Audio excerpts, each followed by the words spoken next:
Hey, everybody. Welcome to our first installment of the Omniverse Chronicles. This is a series that's going to go on for the next year, where we're going to be playing 6 different games run by 6 different GMs, each of them going to be 8 episodes long. I am Rev, your crit show producer, and with me I have got Kim and Megan and Tass. We are going to be here with you throughout the coming year as we play this. But I think first we need to put some focus on our very special guest who is running our first game, iHunt. Filamena, please tell us a little bit about yourself. Well, hi. Yeah, go ahead, clap. That's fine. Hey, Everybody in the chat, go ahead and clap. That's fine. So my name is Filamena Young. I'm the other writing and game design half of Machine Age Productions with my wife, Liv, and we work with Francita by Francita, if you find her online. She does all of our visuals. We've been in the game industries for 15 plus years. I've been writing freelance work since the beginning.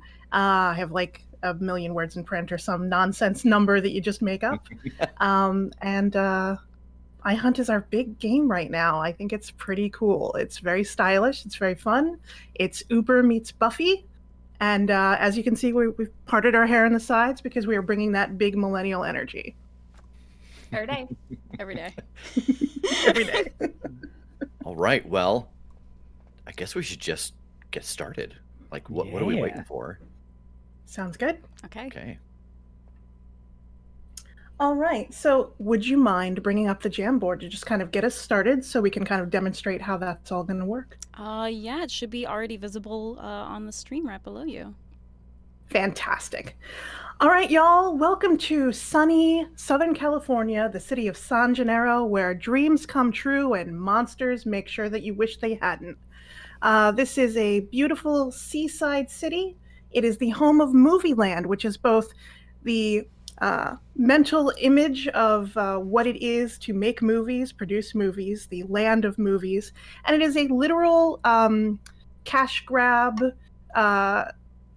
entertainment center. So we don't have Disneyland, we don't have Hollywood. Instead, we have Movie Land, and San Gennaro it's a unique creature. It's a city that nobody's really from. Everybody comes here from somewhere else. And they all have big dreams. They want to be actors. They want to, produce big shows. And it's that dream that we have initially corrupted and ruined from the get-go, because our team here, with their established and well successful tabletop role-playing game actual play podcast, have been incentivized to come to San Gennaro, where a big Movie Land producer is going to see that they are put up next to the Jimmy Kimmel podcast.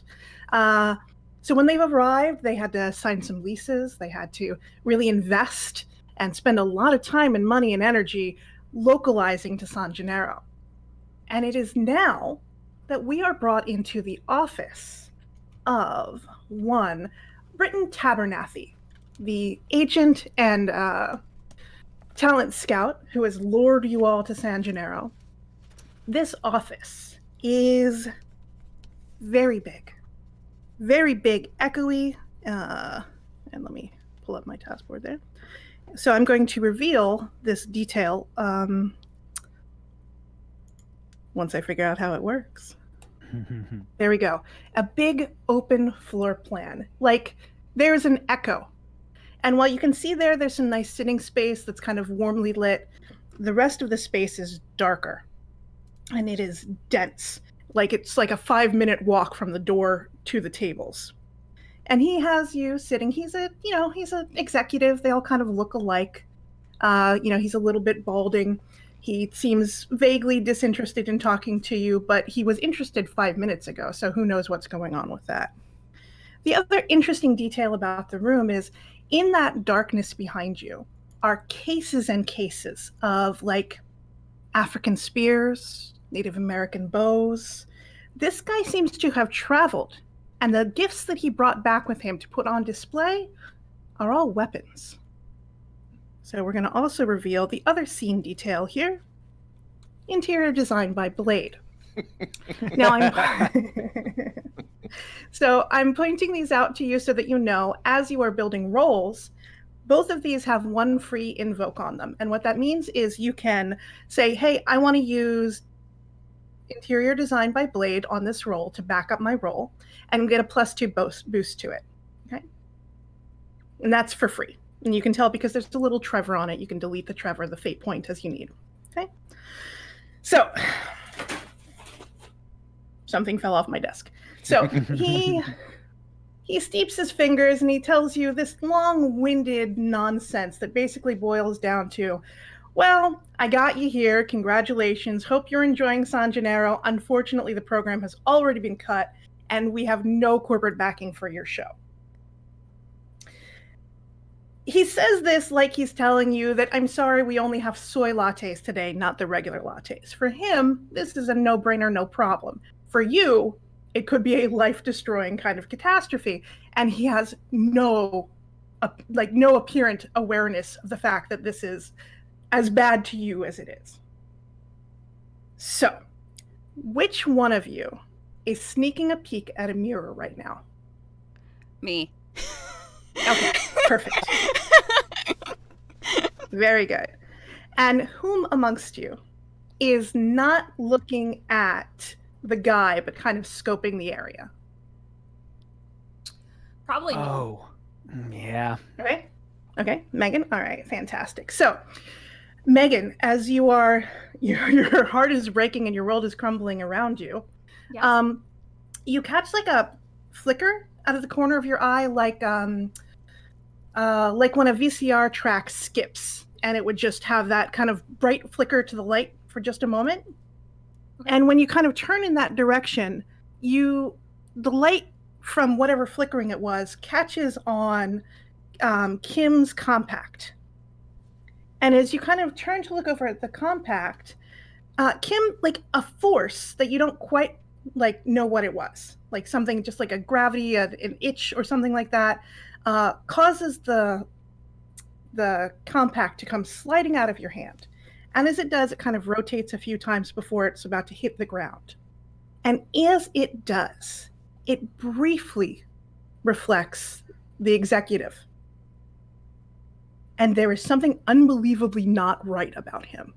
It's as if the appearance that he has, a normal human being, a normal, thoughtless, inhuman monster who is just an executive, slides away. And you can see that beneath him, he is muscle and tissue and sinew, and he has teeth where you really don't want teeth to be. And as you kind of look from the compact up to him, the mask is slipped for real. And all four of you can now clearly see the person standing before you is unquestionably not a person. And his jaw distends, and he hisses at you, deeply offended that you have seen through his lie. So I have another question. Who's going to get hit by the flies? Probably me. I imagine that as this happens, as the producer of the show, I was probably leaning in towards him. All right, excellent. Very, very good. So his mouth distends, and you can see that there's this gaping void where the internal parts of his mouth and tongue should be. And instead of that, he sort of vomits forth a wave of flies. Mm-hmm. And they aim right for Rev, because of course they do. And so what we're going to do is I'm going to make an attack. This is one of the 4 actions in Fate, and you are going to defend. Okay? So this is a physical attack, so you're going to use whatever is appropriate for that. Okay? Okay. All right. Please tell me how you did. All right. So I guess I'm going to use I'm going to use my what do they call it? My deed, not my deed, my stunt? My stunt, thank you. My brain seized up at the thought of all these flies on me. I'm going to use my stunt, which allows me to use Survivor when I defend. Perfect. Because I've just been through some stuff. And of course, why won't this lying executive blast flies in my face? Right. Of course. Okay, so that is a 4. A 4. A very Yeah. nice roll. Now, this is a monster. And in the world of San Gennaro, in the world of iHunt, we know that generally monsters have the edge. We represent the edge mechanically with a d6. So, unless you have stolen the edge from the monster, like stealing fire from the gods, you are going to have to occasionally face this heavier dice roll. So, we're going to see what happens with that. Okay. Okay. Oh. Okay. So he's doing 8 harm to you. No! Now you have a 4. Wait. You have a 4. Yep. So we're going to knock that down to 4. Now Yep. I want you to tell me, how are you managing that 4 harm? I think I'm going to split it between my physical stress and my mental stress. Okay. Because I imagine just as it's happening, it is both physically and mentally disarming, as opposed to just being one of the other. Absolutely. Okay, so we're checking off 2 boxes and 2 boxes, and Yep. that's gonna sting. Yeah. All right, very good. So y'all watch in horror as a swarm of like kind of flesh-eating flies swarm around your producer and friend and kind of pick away at his face a little bit. It's not pretty. So that leaves me to ask, who is going to turn the mirror into a weapon? I feel like maybe that's me. If Okay. I have anything in my extensive notebooks about weird flesh, tooth everywhere, spits flies monster, if that reads as like, I can do this, I'm gonna do it. Okay. It reads as a demon. Unquestionably a demon. If those things are real, that's what that is. So I want you, give me roughly what you're going to do to turn that mirror into a weapon. What's your plan? So when it kind of flickered and we saw through it him and then he was revealed, do I think, how do I say this? I almost think like I want to have the mirror up in front of me and I'm just like terrified, screaming, running at him to plow this mirror into his face as hard as I can and as deep into his face as I can. All right. Okay. All right. Very, very cool. So what we're going to do is we're going to create an advantage, and that advantage is basically going to say this mirror is now dangerous. Okay. Okay. So please go ahead and give me, let's say, your occult skill plus the roll of your dice, and let's see how you do. Okay. Okay. All right. 7. 7. Very nice. So that's what we call succeeding with style. My difficulty was probably going to be around a 2, but you're more than 5 over my difficulty, and so you succeed with style. What that means is the aspect that you're creating, which I'm going to put on the board in just a moment, or you can if you'd like, has 2 invokes on it. So you put 2 little Trevors on it that you can spend. Okay? Okay. Okay. All right. So we'll come back around to the attack on that in just a moment. I have another question. The room has gotten dark. Like, it was already dark past where the sitting area was, but it has gotten densely dark. Buzzing, in fact. And it's probably likely that the rest of the room is absolutely filled with flies. Oh. Whomst amongst you is going to fight through the flies to get to the door?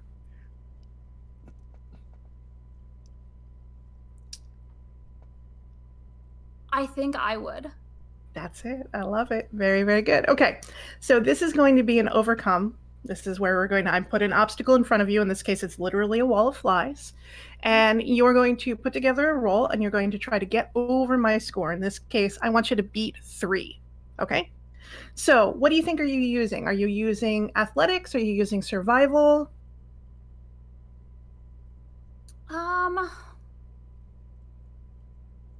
You justify it based on how you're performing the action. I think what I would do is, since I was already scanning this room and it's this big open floor plan, I think I'm looking for like the types of chairs that they have around, especially if there are some of those ones that kind of have that mesh backing to like hold over me to like push my way through and like force my way through these flies so that I'm not just getting a face full of them as I'm rushing towards the door. Very cool, very cool. What skill do you want? What skill set would you like to use that with? I'm not sure. I'm not sure what this would be. I guess. Would this be Survivor? It could absolutely be Survivor. Go ahead and throw that in bones. Okay.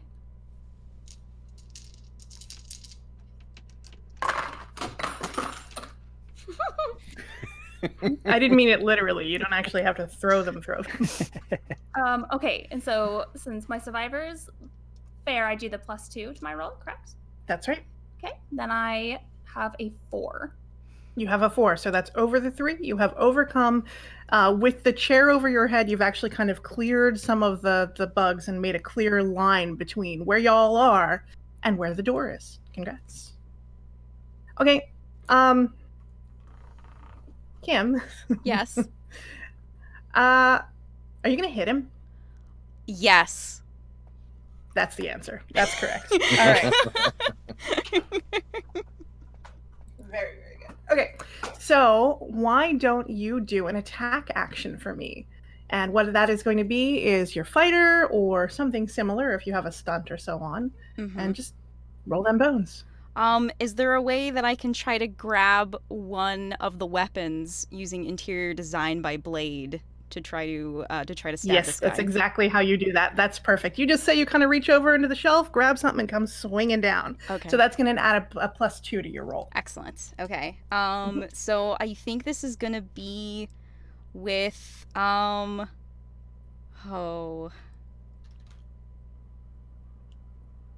Could I try to sell you on athlete by saying I'm quickly grabbing a spear and trying to hit him? Did you run track?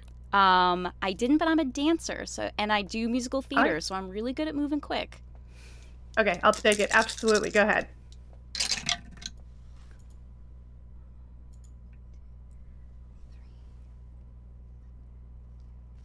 And then using interior design by Blade gives me another +2.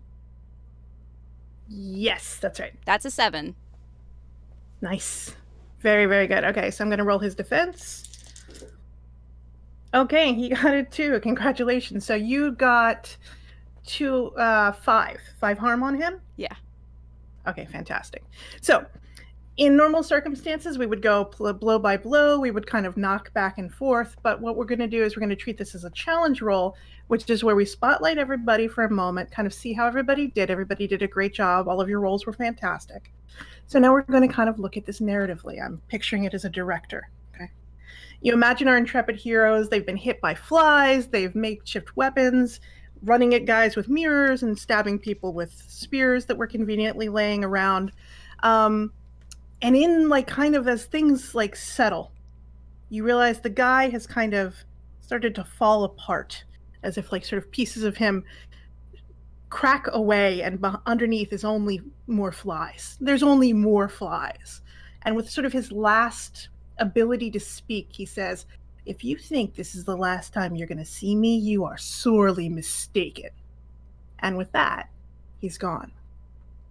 Can we cut to commercial? Yeah. Absolutely. Are you unemployed? Struggling to pay off your student loans?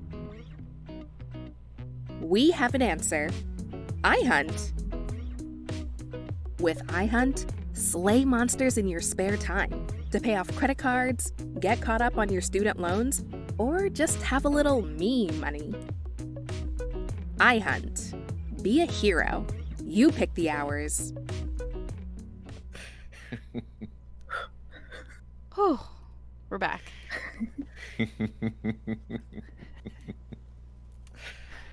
So good. Yep. I love the casual stab.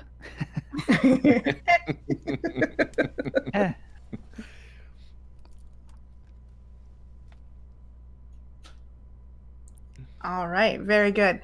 So, that's 3 months ago. We're in the now. In the interval time, you guys have had a chance to kind of Google what the hell was that? And your searching ultimately led you to what they call, it's a gig app. It's called iHunt. And it is a guaranteed way to make money in a gig economy where it's that or, delivering groceries to old people or giving rides to privileged teenagers. You've opted, instead of all of that, to start hunting monsters professionally. I mean, you've clearly got a knack for it, so why not? So I am going to, if you don't mind, moving the Jamboard to page 2. Yeah, absolutely. Okay. All right, so this is the first gig that you guys have picked up formally since doing some investigation and kind of getting your feet beneath you. You guys are iHunters, and the way that you guys kind of organize is by way of kink. And kink is, it's the way that you hunt. It's the way that you kill things. And each different kink has a different style, a different approach. Would you guys mind telling me what your kink is? Hi. And I'll tell you later. Okay, fair. How that affects how you hunt. How do you hunt as a member of that kink? Sure. My kink is I am a 66. And I am a 66 face, which means that I hunt monsters by utilizing the community, by finding people who know people. I have an extensive network of, I've lived in San Gennaro for probably almost 10 years at this point. I'm the local out of the 4 of us, and so I utilize my many contacts to try to help us hunt monsters. Fantastic. Very, very good. Okay, Megan, how about you? Sure. I am playing a knight. Okay. Is the kink, and operative is my kind of subclass, and that's all about using the environment to my advantage and being able to just make things out of what's available to me. And I do a lot of crafting and making my own costumes and props and stuff, so I kind of have an eye for it. Fantastic. Very good. Okay. Rev, do you want to go? Sure. And I think it's worth pointing out we've got a lot of people in chat asking, why is it our kink? Do you want to give the explanation that you gave to us when describing the game? Yes. Sure, of course. So the idea is, in the world of San Gennaro, in the world of iHunt, monsters are real, but they're somebody else's problem. Nobody really wants to think about it in the same way that we don't think about war overseas or the homelessness problem. These are things that we all know are true, but they're not our problem until they are. For iHunters, that means we're often going to have to meet, discuss, and plan our actions in public and hopefully not get arrested or institutionalized as a result. One of the ways that we do that as iHunters, when we meet together, we might say, hey, what's your kink? The idea there is that you're going to now tell me how you fight, so I know how we can work together. And hopefully the sort of person who doesn't want to think about monsters, who doesn't want to deal with that kind of nonsense, also doesn't want to know what your sexual fetishes are. So as soon as you say, hey, what's your kink? They stop listening. So my kink is Evelina. And my subclass is Arcanist. That is someone who has just begun to understand how magic works, and they have a couple magic gifts that they can pull from to try to do the things that all the supernatural can do through lots of study. Fantastic. Very good. And I am also playing an Evelina, but I went with the subgroup of the Watcher. Which is essentially the action librarian. So they're kind of known for building strong information networks and just pulling from deep wells of knowledge and research to know how to take down the monsters. Fantastic. Very good. Yeah, don't walk into any fight without that montage beforehand. Mm-hmm. All right. Very good. Okay, so it is it's about 72 degrees. This is, early March, so, springtime, depending on how you all are used to. This could be very hot for spring, or it could just be kind of still wearing a parka, depending on how you adapt to these temperatures. You can tell the people who have lived here a real long time, because even though it's 72, they'll be wearing like a parka, big heavy jacket, and then shorts, or maybe even just a bikini bottom. It rolls like that in San Gennaro sometimes. And you guys have gotten together, and you have been discussing over some of the jobs. Nobody takes ghost jobs, so you swipe left on that. A film director wants to talk to a vampire, so you're going to have to arrange a vampire meeting with them. It's always messy. So you swipe left on that, and then you see there a 3-star gig for 10 grand. That is not a bad amount of money for this kind of job. You can see there is a picture of a smarmy looking dude. The information tells you, kill a vamp, save my cousin. Further down it tells you, utter piece of shit, kidnapped my cousin, lives somewhere in Medina Boardwalk. Kill him a lot. Bonus, if you bring my cousin back alive. Okay. How's it sound? Are we swiping right? Yeah, I think we so. should. Yeah, Yeah. definitely. 10,000, we can use that. Yeah. Yeah, and yeah. There are parts of the city of San Gennaro, like downtown, not downtown, sorry, near Movieland, near the amusement park, and then the area around it, which is kind of open season hunting over there. Hunters are given carte blanche to kill any vampire they see because it's verboten for them to be bothering tourists down there. That contract is only 5 grand. So this is twice as much as those kind of casual contracts over in the resort district, which is interesting. So when you swipe right, your group chat gets a little bing with a client giving you the address and inviting you to come meet with them at your earliest convenience. Sound good? Yeah. Yeah. Who's got a car? Who's got a car? I do. You do? Yeah. Okay. Yeah. Are we all piling in, or are we taking different cars? I think for jobs, we probably ride together. Saves on gas. Yeah. Fair enough. That's the spirit. Okay. Everyone get all into my right. Subaru. Shotgun. All right. Well, so you have to drive up to Ava Blue. Ava Blue is the part of San Gennaro that Movieland always depicts. When you think of, beautiful, wealthy lifestyles and rich and famous sorts of people, they live in Ava Blue. This is a place that overlooks the rest of the city, like it's looking down its nose at the city at all times. You guys couldn't afford to rent a parking space out here, let alone live here.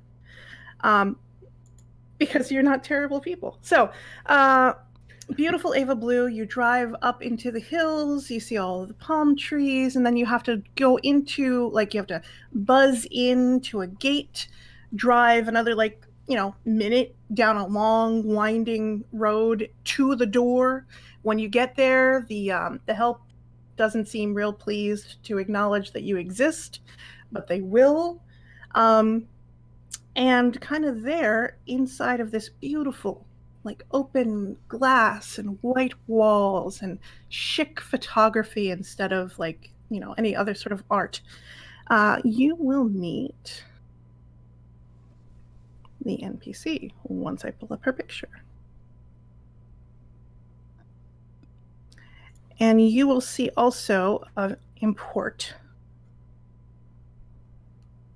This place leaves you feeling as if you are always being watched. Maybe it might be the employees, maybe it might be the neighbors, who are pretty far away, but still sort of peeked out their window shades when you drove by. Everyone here is watching everyone else, and the distinctive vibe is that they don't really care for you being here very much. In addition, it's kind of exciting to see how the 1% lives. These are very, very beautiful homes, and these are very, very wealthy people. So, you have an excuse to be here. That's kind of fun.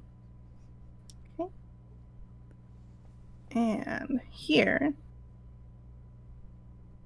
is the woman who greets you, Lisa Kerr. Let me know if you can see that, if that updates for you live. Yeah. Make her a little bigger. Okay. Cool. All right. Lisa is in that place where plastic surgery makes it impossible to see if she's in her 30s or 40s. She is well dressed in shoes that cost more than your month's rent. She's busy. There's an air of busyness about her at all times, and she nods to you and says, all right, please come this way. You're all very experienced, of course. Yeah, definitely. Of course. Yeah. Okay, that's good to hear. The last script that I sent out on this, well, they didn't make it back. That happens. Well, did you have any questions in specific? Yeah, how many people were on the last team that you sent? Just so we know, to look for survivors. Oh, well, they only really spoke to one of them. The others were very dull. I think it was 3. Okay. But it was their first job. I really should have turned them down. Oh, yeah. So, did you understand the basics? Vampire, kill him, preferably bring your brother back alive. My cousin. Your but cousin, yes, right? yes. Yes. Mm-hmm. Do you have a picture of your cousin, or like their social media or something so that we can recognize them? Oh, sure, that's fine. Yeah, I'll have one of my people send you his Instagram. Okay, cool. I don't follow those sorts of things. I'm too busy. But yes, he's very active on that, I'm sure. Okay. He's been missing quite a while, you understand. So there's a good possibility that he's already dead. But you know how these things are. Appearances are important. We need a body to bury if that's the case. So the quicker that you can just bring us back something one way or the other would be convenient. The vampire in question, oh, he's disgusting. He's so... Ugh. I mean, they all are, of course. My understanding, he's the families that they catch on fire in the sun. So as long as you go during the day, it shouldn't be too difficult. I don't know what happened with the last group. How long has your cousin been missing? Oh, gosh. I don't know. Better part of a year, I suppose. Whoa. Wow, Oh, okay. Yeah, quite a while. Well, there's been some dust up in that neighborhood. I don't really follow these things. Vampire politics are beneath me. You can understand, of course. Yeah. Okay. Yeah, go ahead. No, go on. Right. Who amongst you thinks she's hiding something? For sure. Okay. All right, you think she's hiding something. I do. So here's what we're going to do. We're going to do a quick little social conflict. So Okay. this is like a combat, but we're going to go word to word, right? Mm-hmm. And I would like to see you guys kind of knock her down a peg or two on the stress track so that she will maybe blurt out something more useful. How's that sound? Yeah. Okay, so who's going to kind of take a swing at it first? Ooh. I mean, I can certainly start. Yeah. Yeah. The opening volley, as it were. Go ahead. So it's So what interesting. is... Go ahead. So it's interesting that you said that he's been missing for a year. You've only sent one group. What kind of image does that show? Well, I mean, JJ's cute and all, but he's an independent person. We generally leave ourselves to ourselves. It's not wise for us to interfere with each other's business too much. So why don't you give me some kind of role, let's say socialize or influencer or social worker, depending on how you're handling that. Okay.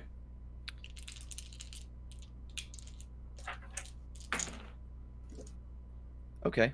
So 4. 4. All right. I cannot roll to save my life, which is fine. You'll fit in great here. Good. All right. You can see that you did shake her, although she's not, she's not exactly blurting out all of the information you need yet, but she is a little on edge. So who's next? I'll ask. So it's been a year since he went missing. When did this last team go out to look for him? Oh, I don't know. 3 months ago, maybe something like that. I wasn't really paying attention. I mean, that makes me sound terrible, I know, but really, we're very independent people. You have to understand that. So go ahead and give me a roll. Okay. And then I think with social worker, this might work.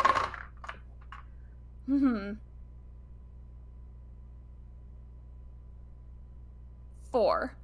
4. All right. Wow. Very, very nice. Okay. The feeling is she leans in. All right. I'm going to level with you because I need this job done and over with. Vampires kidnapped my cousin a year ago because they are using him for some weird vampire thing. I don't know if it's a sex thing or what, but sometimes it's a sex thing. It's real gross. The idea, I think, was initially that he'd run off with them and it was fine. But the thing is, werewolves don't mix with vampires. It's never a good thing. And the fact that he's out there now, well, we need to know if he's dead or alive, and if he's alive, he needs to be away from those monsters. JJ's a werewolf. Well, of course. Her family have been werewolves for generations. Mm-hmm. Oh. And worth noting, because, Kim, you went to UCSJ? I did, Go Fighting Wampus Cats? Go Wampus Cats. So you would know that the Kerr family, Kerr, they're kind of like high muckety mucks at the university. You see their name on like halls. Oh yeah. And, shit. Yeah, I had there was a recital hall named after them. Yeah. That's right. But you didn't know they were werewolves, so that's neat. Yeah. He's no threat to you. We're not the kinds who like freak out under full moons or anything. We're very controlled people. I'm just worried about what kind of nonsense he's getting up with this vampire. Is there anything that you can tell us about, you say that you're not the kind that go wild at a full moon. Is there anything you can tell us if JJ is still alive, if he's in bad condition, how we might be able to help him, get him into fighting shape to get out? Is there anything that will make him feel better if he is being drained? At the risk of telling tales out of school, werewolves have two states, fighting shape and dead. If he's not dead, he's the other one. All right. I have a question. Do you believe he's there against his will? I don't know. Boys are strange. He didn't have a lot of status amongst the family, so I think he was just looking for a place to feel like someone. But I can't imagine being kept in a wherever with vampires for very long is something he's going to want to stick with. While everyone is talking, I want to try to find JJ's Instagram. Has he posted recently? Okay, go ahead. Why don't you give me influencer? Okay. See what if you can like dig to the immediately juicy stuff. Yeah.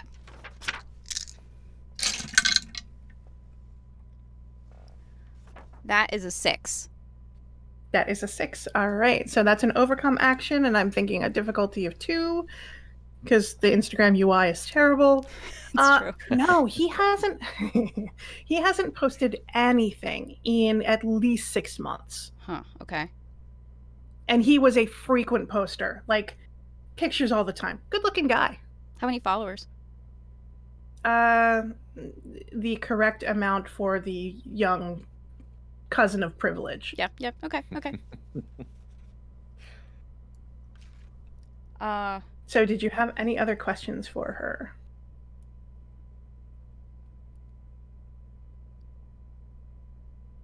No is an okay answer. I don't think so. I do have one other question. Yeah.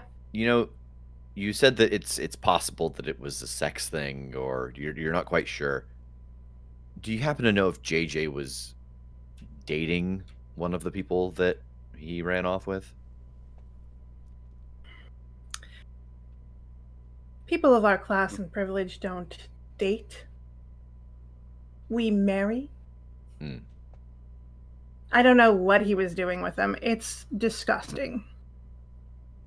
Okay. So maybe more of a Romeo and Juliet kind of thing. Ugh, maybe. Do you know? It's truly the bard's lowest work. I'm sorry. Go ahead. I mean, I would argue Trillis and Cressida, but we'll talk about that later. Her brow shoots up, and she's not offended or annoyed, I guess. It's hard to tell. The facial expressions are kind of stilted because of all of the Botox, but other than that, of course. Do you happen to know the names of any of JJ's friends or coworkers or anyone that might be able to point us in any directions? I mean, no, JJ didn't work. That wasn't really his style. Yeah. Mm-hmm. He just spent all his time on the boardwalk at the beach with those weirdos. Okay. And where did JJ live before he went missing? Well, he'd sit for people's homes down there. It's a whole thing these guys do where they kind of take care of somebody's beach house when they're not vacationing, and then they move to the next beach house. Okay. He's got a surfboard collection or something like that. I don't know. Yo, we should do that. Collect surfboards? Surf? Do the beach house hopping. Oh, that's not a bad idea. But also not a bad idea. Do you know where his surfboard collection is? Whichever house he was babysitting at the time. I don't know what's happened to it since. Okay.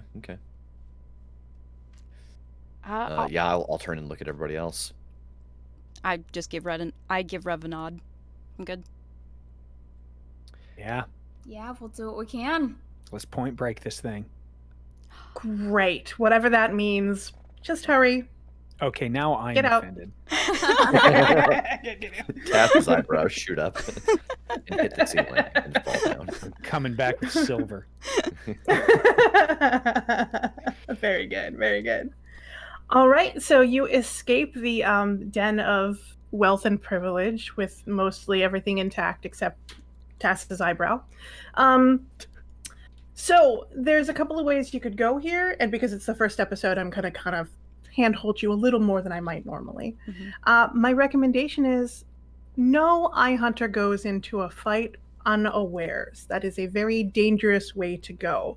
The kind of ongoing language amongst iHunters is a fair fight means a hunter has died, because if you go into a fight that's fair, the monster has the edge, the hunter dies.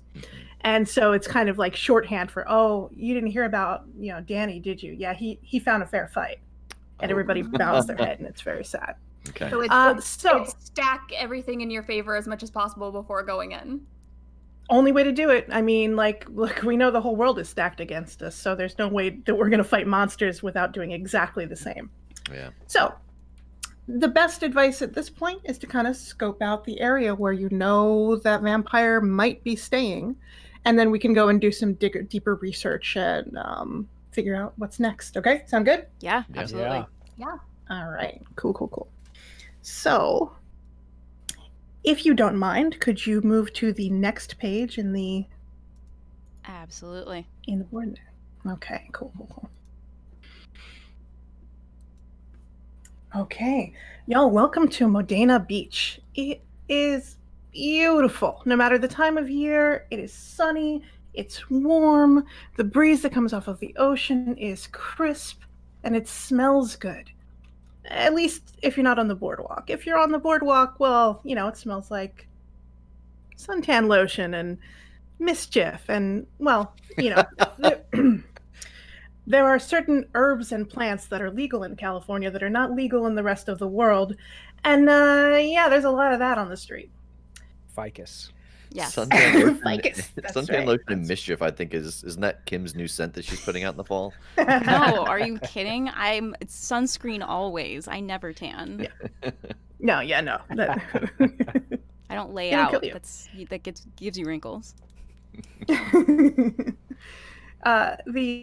boardwalk, which is kind of where you were, where it was implied that this guy was living, is it's an interesting thing because there you've got the beach stretched out to the west, and you have homes, very, very expensive rental homes, all along the other side of the boardwalk, and then intermixed with those homes are these really quirky little shops.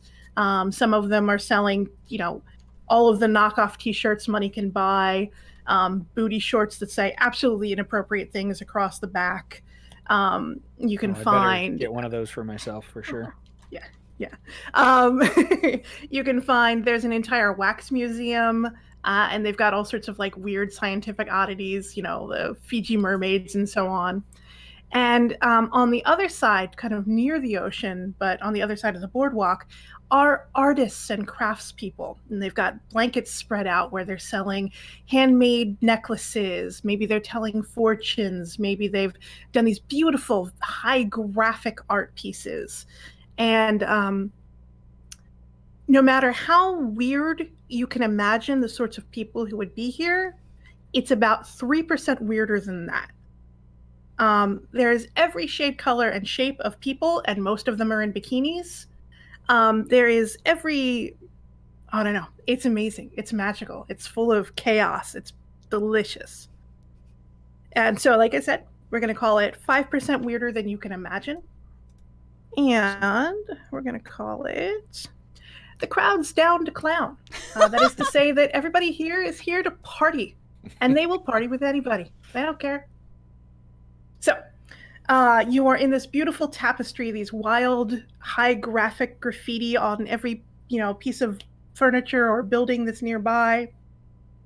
People in all sorts of colorful clothes, partying and having a good time. Everybody's a little drunk or a little something else. What's your plan?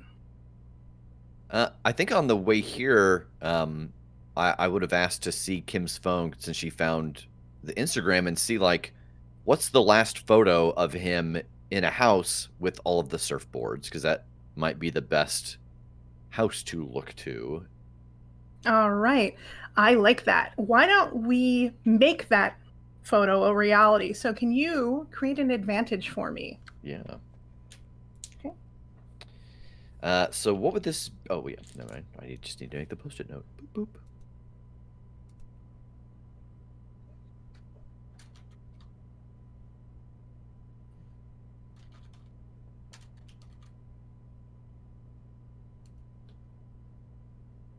Okay. Very nice. Thank Excellent. you. Very, very good. Okay. And how did you do on that roll? Except I didn't spell it. Sufferboard. Sufferboard. I thought that was on purpose. I was just going to give that to you. When a werewolf uses it, it is a true. sufferboard. Right. That's what happens when I try to type in real time. And so what stat am I using to create an advantage? Is it just dependent you tell on me. Probably investigator? There you go. Okay. That's not one you have to even justify, so just go with it. Okay, so that would be a Nice. 2. A 2. All right. Yeah. That is enough to make the advantage, but it's only going to have 1 invoke, so you could move 1 Trevor up there. Okay. They're called fate points, but they're Trevors. That's our little icon. We love him. I'm at least gonna make it intentional if I've messed it up. Anyway, go on. All right. Very good. Okay, so each of the buildings here along the coast are, they're very distinctive. They've been built by an architect to look different from all the exact same houses. And the picture of him inside, he is partying with a couple of people. They're drinking, some kind of terrible beer that's very popular with the kids. White Claw, is that probably something like that? No laws when you're drinking claws. Yeah. Makes sense for a werewolf. Yeah. It's a little on the nose. My apologies. So, and there's just something about the shape of the window kind of behind him where the sun is coming in and making his blonde hair glowy. That's very distinct. And you're pretty sure that you could probably identify it based on that window. Okay. All right. Okay. So you are kind of cruising the street, the sidewalk there, trying to not be run over by anybody on roller skates. There is a 12-year-old kid with a microphone and a speaker, and he is doing the most incredible Prince cover you have ever seen, just right there on the street.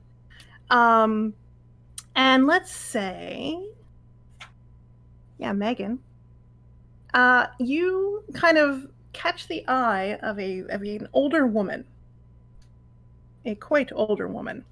Okay. And she nods to you and she gestures to her blanket in front of her as if to say, no, you're in. And you can see that she is doing fortune telling. All right. She invites you to sit with her. Will you join her? Sure. Why not? All right. All right. And the image is there for anybody to take a peek. Granny Ganoush. She nods to you and she says, "Oh, honey, I'm so glad you joined me. What's your name, kid?" Megan. Megan, I can tell by your voice you're not a local. Is that right? You're not wrong. Granny always knows these things. Honey, where are you from?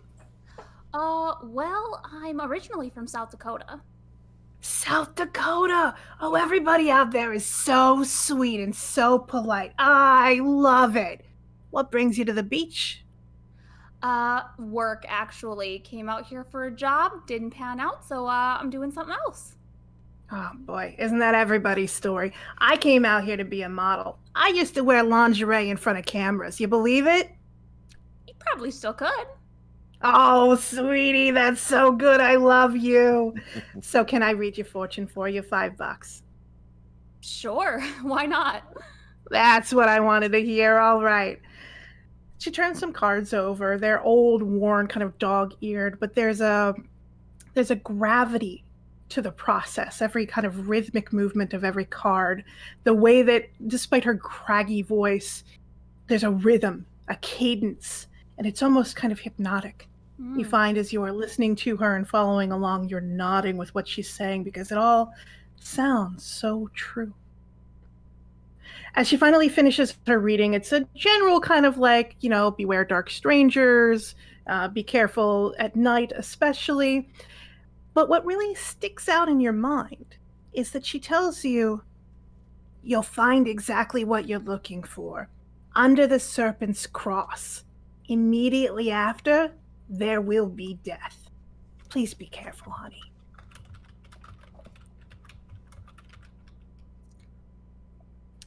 Well. Would you like to take her precognition there and make it into an aspect?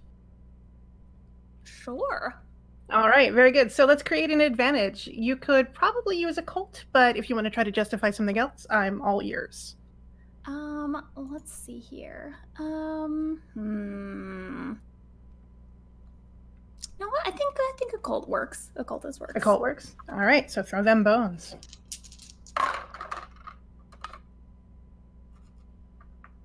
3.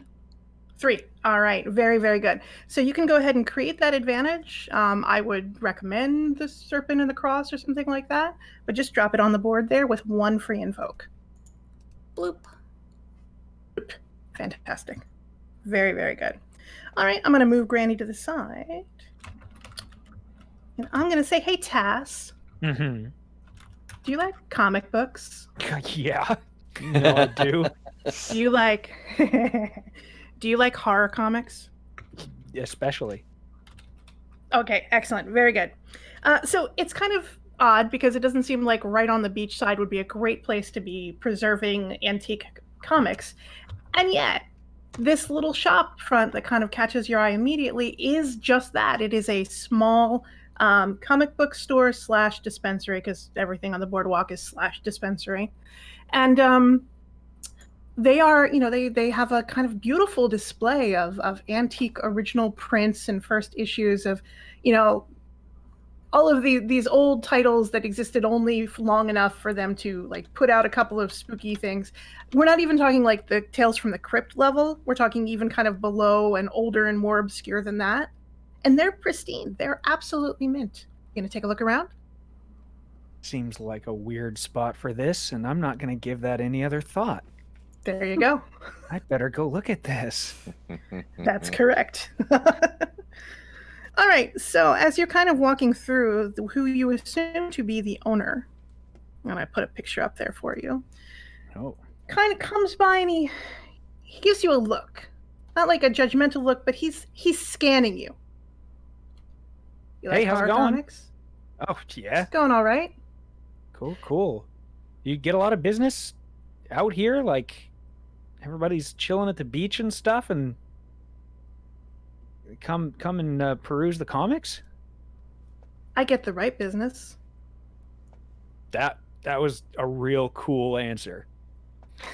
He seems like a real cool guy, to be honest with you. He's into his 50s or 60s, but like there's the air of like he was a surfer, back when they invented surfing. All right. Yeah. I haven't put on my best Keanu voice, but it's kind of in that range. Yes. Superb. And he says, "My name's Corey. I'm glad to meet you. There's kind of a pull with a place like this. The right people find it. These aren't just comics, right?" Well, yeah, right. Mm-hmm. He taps on a case for something that's like, Vampires Destroy Brooklyn or something like that, and he nods and says, This is a survival guide. Do you know how to survive in the streets of San Gennaro, my friend?" I'll be honest, I'm pretty new, but we're getting the lay of the land. But murder capital of the world, you know that, right? Now, I am aware of that. So what are you saying? Is this like some sort of like histories more than comics, or is this just kind of showing examples of what to do and what not to do?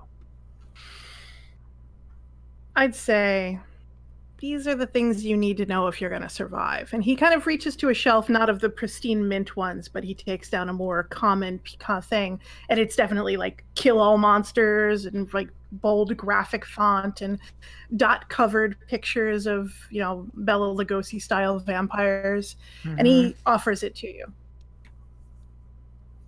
On me. Really? This one's on me. That's very kind of you. I gotta ask, places like this, and I kind of look around, you got any, like, real cool stuff in the back? Why don't you give me a roll to impress him? Oh, no. Well, remember, there's a lot of different ways you can impress somebody, so you can focus on something you're good at. Okay. As I'm saying that, I want to make it a point to be glancing around the place and very specifically like stopping and taking a moment to look at pieces that I, with my sort of knowledge of occult and rare monsters and things, the things that I think are particularly rare that are out here, stuff that might make him go, oh, he is looking directly at the good stuff that I have out here. Maybe that'll show him that I also know what I'm talking about. That works. Throw them bones. Okay. Oh, not as good. That evens out. So that's a 5. That's actually very good. Yeah, you have overcome his kind of hesitance there to tell a stranger too much. He nods and he goes, yeah, I've got some interesting things. Why don't you come on in back and see? All right, very cool. So he opens a back door. It's a normal back door. There's nothing mysterious about it. It just said exit.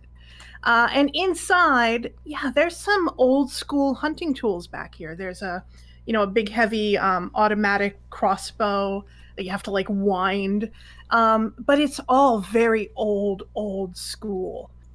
This guy is not an eye hunter. He's a traditional hunter. There's still a few of them around, but most of them aren't in practice very much, or they're migratory. They move from city to city. So the fact that he's both kind of here and he's, clearly anchored down, he might be retired, hard to say. But he introduces you to some of the tools that he describes by name. I guess, so what brings you out here? You're clearly on the hunt. What are you looking for? Oh, we're looking for some vampires, it turns out. There's some that, took a family member of a client, and we're trying to see if they're still alive. Kidnapping? I mean, that's not really vampire style unless they've turned him. Yeah, it seems like this might be one of those cases where they were hanging with the vampires, maybe even knew that they were vampires. So we're kind of trying to see which way this went. Could be wishful thinking, but doesn't seem that way. Yeah. I mean, you got to be careful because a lot of the vampires down here are absolutely tweaked out of their mind on werewolf blood. Okay, here we go. Huh? Yeah. It's an old thing. Vampires, sometimes they'll grab a werewolf away from their pack. They'll keep them somewhere and they'll feed off of them. It's like steroids, vampire steroids. Oh, so like, what if this person was a werewolf? That might line up. Then I hope you're getting paid a lot of money, kid. Enough. All right. Yeah, you be careful. I mean, once night falls, you see vampires all up and down the strip. It's not uncommon. Nice. Okay. Thanks, bub. We're gonna hang out. Yeah, all right. That's cool. Corey, please call me Corey. Tass, nice to meet you. Nice to meet you too. All right, and I'll head out.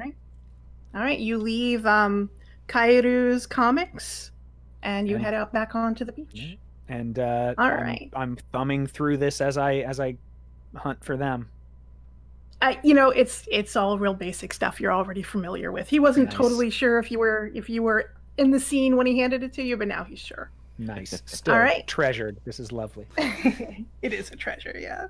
All right, very cool. So, what else are we going to do on the beach? We're looking for the building with the collection. Is that right? Yeah. All right. Rev, can you give me some kind of seek and destroy? Not seek and destroy. That's not correct, but seek in general. Yeah, absolutely. Yeah. Those balance out, so that would be a 3. A 3. All right, very cool. So that's more than nothing. So that's a good roll. Yeah, you can definitely spot the window of the building there. Another thing that kind of happens with the properties down here is they're very expensive and the upkeep is really, really high. So they get ditched a lot.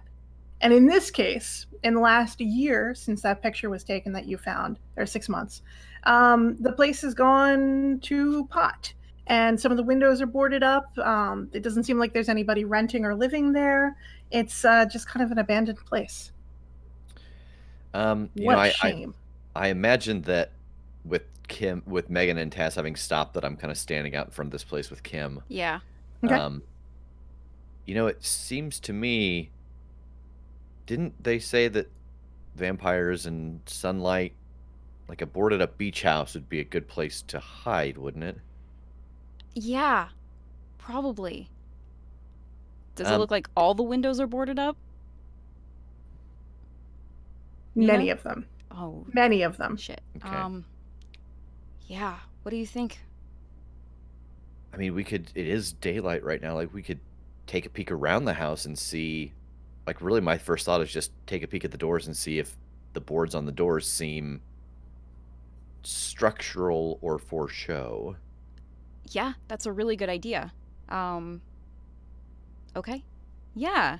So I want to walk closer to the house. All right. Do you want to give me kind of that old eye? You want to give me investigator or something similar? Sure. Okay.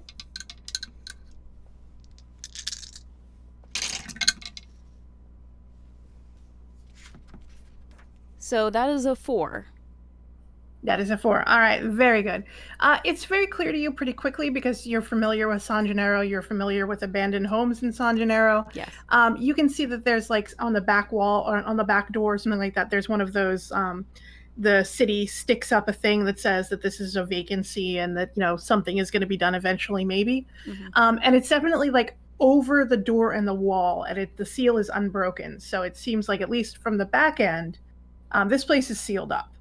If you are going to try the front door, you might draw a little attention, but you will find that it is also locked, nailed shut or something. Well, whoever it is, I don't think that they're using the doors.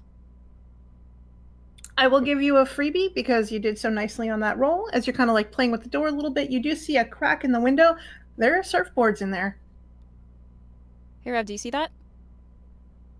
Oh. I'm going to hold up the picture and compare them. Probably. I mean, I don't know how acute you are to the differences, but it seems strange to abandon a place and leave an expensive surfboard collection behind, right? I mean, to leave them behind are also, if you left and left a bunch of expensive surfboards, they would be gone in moments. The moment that you left. Yeah.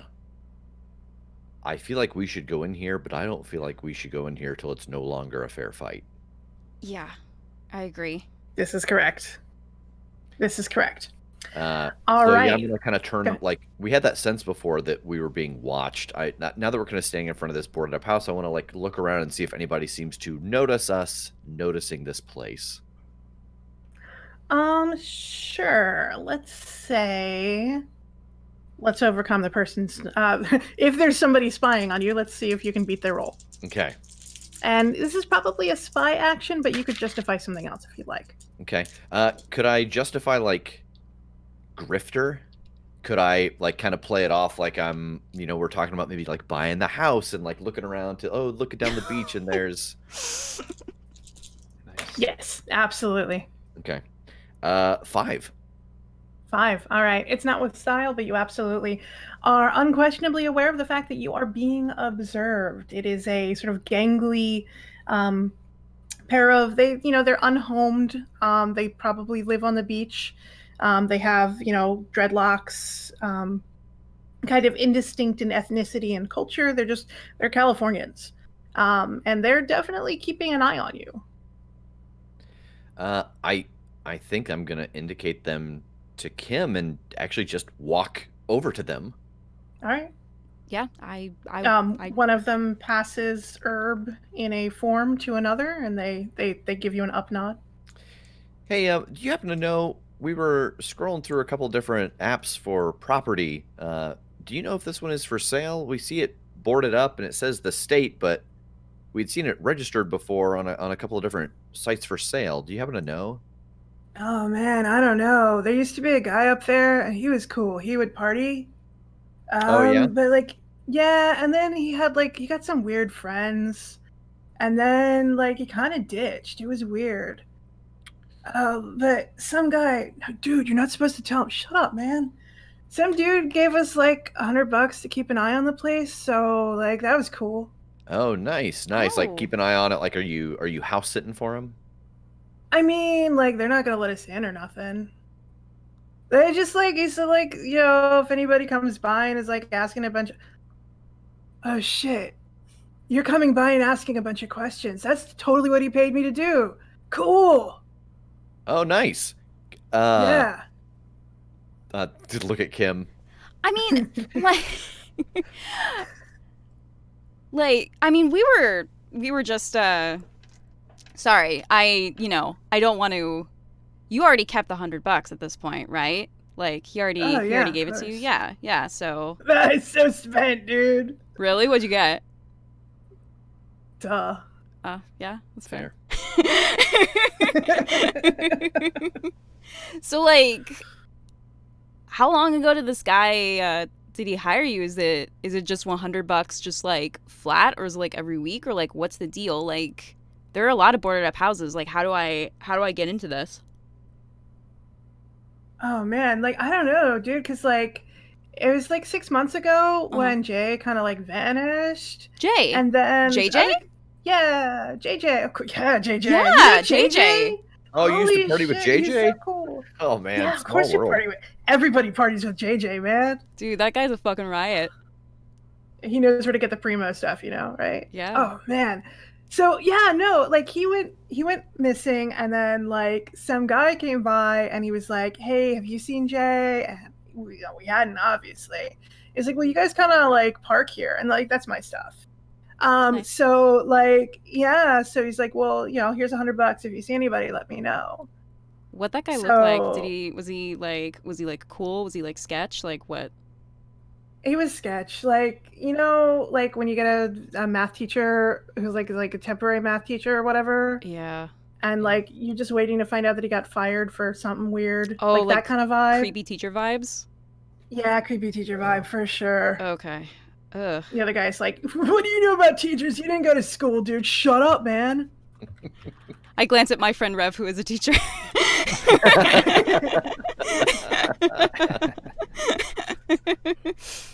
Oh, go on.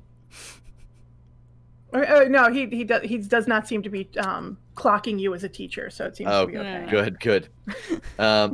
Even my students didn't. Well, yeah. So, man, $100 to watch a place for 6 months. That's not great. Dude, you're right. Yeah, we've been totally ripped off. Yeah, your do you time have, like, his that number probably or totally anything? expired. Do you know, like, how to get in contact with him? You should probably, like, renegotiate. I'll help you renegotiate. You should be getting way more money to watch this place. Yeah.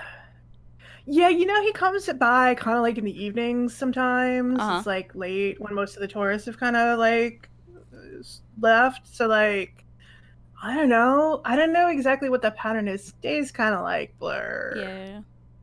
Yeah. Like, can you think of, like, when was the last time you saw him? Like, has it been a minute? Oh man, what day is it today? It's what's the one that what's the one that comes before Tuesday? Monday. Shit, Monday, that's right. Yeah. No, so then that means that like yesterday he came by. Oh, okay. Does he usually come like every week or? Yeah, about seems like maybe a little bit less than every week, maybe every 2 weeks or so. But like he's a local. Everybody knows him. Oh, dude, no. He's kind of like, who is he? I don't know. Like, I think what's his name? Like Ricky. I think his name is Ricky. Yeah, he's a little shady. He like kind of picks up tourists and they like kind of vanish. You know what I mean? No. Hey, be careful dealing with people in the future, okay? Yeah. You're right. You're totally right. Yeah. Maybe I won't give him shit about the money then. Yeah.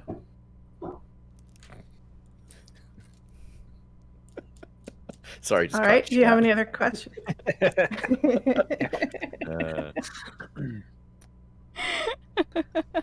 I don't think so. Okay. Do you have any other questions for him, Kim? No, man. I mean, do you have like a phone or like access to a phone or? I think there's like the last payphone over there. You can it rings. So if you call it, it'll ring. Yeah. A couple of like the beach bums, they'll answer it. Sometimes you get, calls from people. Yeah. Nice. Here's my number. If you see creepy teacher guy again, just let me know, right? Okay? I will totally do that. Okay. Awesome. Take it from you.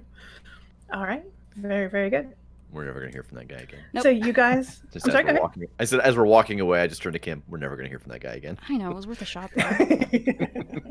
We turn back and we already see him rolling up the paper and smoking it. Unless it's not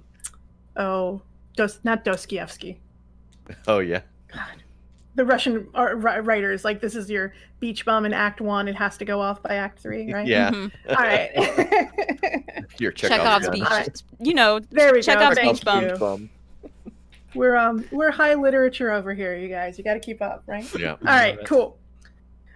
So you guys have gotten some basic idea of roundabout where he is, and probably where you can run into this Ricky fella one more time. But you're not really armed, and you don't really know that much about these specific vampires. So I think it's about time for a research and planning montage. Sound good? Yes. Please. All right. So my question for you, whomst amongst you, I'm not sure if I'm using that word right now that I think about it. You said it with such confidence. I think it's fine. Yeah. I believe it. Right. Yeah, it sounds good. So whomst amongst you knows the location of the biggest occult library in San Gennaro? Just raise your hand. It's gotta be. It's gotta be. Yeah, I think so. All right, very good. So for, one of those weird little interesting foibles, it is not at UCSJ, although it seems like it should be. It is in fact at the San Gennaro Community College in the Flip. Nice. Your main location where you guys live probably is the Flip, San Felipe, and it is the part of town that's a little dangerous if you don't know it very well. But you're off to the campus there. Tass, you have already met, and actually, if I could get it moved to the next page on the board there. Yeah, there we go. You have had the opportunity to meet good friend and professor Magdalena Shockley. Shockley is actually, she's an English literature teacher, but she's also, for some reason that you haven't really gotten clearly, the guardian of this secret library within the community college's library. Okay. Okay, all right. So she's pretty cool. She's pretty chill. And as you guys go into the library to kind of take a look around, you can see that the place is not well organized. Whether that's Shockley's fault or whomever she inherited it from, who's to say? But finding things here is always kind of a challenge. It's kind of it's not great. And also, it is oppressively quiet in here. Like any loud noise at all, like sends a shock right through your system because it's otherwise so quiet. So, Shockley is not in right now. She might be, or you could contact her if you need her, but let's build some advantages, okay? Sound good? Yeah. Did you have a question? Okay. All right, you guys, you got to kind of follow your heart in here. Like, just feel it out. If you find anything about kaiju, set it aside for me in a pile right here, because I'm having a hard time finding the good ones. Tass, I don't see how this is relevant to the monster hunt at hand. Listen to me. Okay. Yeah, but if we ever need kaiju information, like, you're gonna be glad you had it in advance. Thank you. And it's like if we come across it, right? Just if you happen to. Like, this is more, everybody works better when morale is up, and I'm shooting for that. Okay. For you, yes. I For can me, be that. yeah. I can be that I'm person. taking notes. Kaiju in Act 3. Got it. Okay. All right, so we're gonna build some advantages. How are you doing some research here? Well, I really probably should do some library foo. That's what I wanted to hear. Can you give the chat a little bit about what library foo is? Yeah, let me just, this is a nice blurb. I'm not going to be able to say it any better, so I'm going to read it. So the Watchers specifically developed this trick, which, to the dismay of many, is not a recognized martial art form, but it makes you super good at research montages. So when you have a scene dedicated to research, you always have the edge. Also, so long as you have access to a situational aspect related to some research you've done, you can use the academic or occultist skill sets for defend actions. This has to reflect something like protective amulets, salt circles, advanced economic theory, or other stuff you've dug up for protection. So as long as it's kind of relevant. You can't hit me, I've got marks. Exactly. It's such a good one. Not to brag or anything, but that's my wife's writing, and she's really good at this. Nice. Okay. The book is it's amazing. Mm-hmm. All right, thank you. So, can you throw me some bones? Yes, I sure can. I would basically like to give each of you an opportunity to do one created advantage that you can carry with you into the further conflict. Nice. Okay.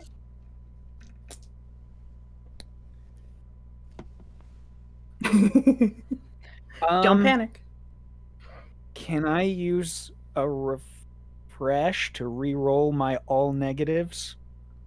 Yes, you can. That is exactly what that's for. Anytime you have like probably more than a -3, I would say you can spend a fate point and re-roll, and it's no problem. I'm getting a picture of this real quick because that's so depressing. Here we God. go. Oops, While he is re-rolling that, do you want to explain to everyone watching what all uses fate points have? And those are, again, all the little marks next to our names are available fate points. You'll notice that all of us have a different amount. Right. So fate points are our way to gain control over the narrative, and it's how we interact with the fiction of the world, because Fate and iHunt, as a result, are a fiction-first style of play. And so if there are aspects that we've established are true, That's all the yellow sticky notes that I have on the Jamboard, wherever it is. And so you can use those to boost your rolls because you are basically cementing what your character is doing in the reality of the story. And fate points are one way that you can do that. Each character has their own set of aspects. Rev, for example, his drama aspect is that, oh, fine, I'll do it myself. And in a situation where that personality trait of his would benefit him, he can spend one of his fate points and call on that aspect. And if it makes sense, and it probably does, then he gets a +2 on that roll. Additionally, fate points can be used to create new things. So if you wanted to say, oh, you know what would be really funny right now is if there was a small earthquake and some books fell off of the shelf. Cool, no problem. You spend a fate point and we establish that and we make it an aspect in the board. You can spend another fate point later to call on that. Okay. Oh, and the reroll. And some other small things, but that's the basics. Yeah, like it seems like almost never will it come up to do this, like, you know, trying to invoke those to just add 2s to bump yourself up seems more common, right? Yes. But yay, yay for that. So here we go. I'm gonna laugh so hard when it's 4 negatives again. Nope, that is 3 rolled +4, 7. Nice, very nice. So that is receiving with style. So whatever aspect we're going to create in the scenario is going to get 2 free invokes on it to start. Okay. And I'm going to have you decide on the aspect based on what I'm going to tell you. But you're going to take it with you. It's attached to your character, so you can move it from scene to scene until we use it, basically. Okay. Okay. All right. So what specifically, other than kaiju, what specifically were you kind of reading up on? So I was really kind of looking for that idea of the vampires using the blood or any other substances to, like, what does that do when they're like drugged up like that? Does that really amp them up and make them more dangerous, more feral, more calm or docile? Like, what in the world does that do? And how do I think that's going to affect us if we have to get in a scrap with them? Dope. Okay. So I'll give you a rough kind of idea of the truth there or the reality there, and then you can kind of decide what the aspect is going to be called. Cool. So vampires who are hopped up on werewolf blood, it is addictive. It is highly addictive. And so that's for most vampires. Don't mess with that kind of thing. Most of the monstrous kind of creatures, their blood will do something weird to a vampire. One of the things is that the vampires are, you know, pretty loners. They're pretty independent. Werewolves are not. And so that kind of familial pack mentality that's very common amongst werewolves will work its way through the vampire. So if you have, say, 3 vampires and all of them are feeding off of the same werewolf, they will develop loyalties and interconnections that's not natural for vampires. They will be very good when they are fighting in a team or in a group. And they will be very addicted not just to the blood, but the feeling of camaraderie amongst them. They're also faster and stronger. I'm gonna take straight from the chat then. Thank you, chat.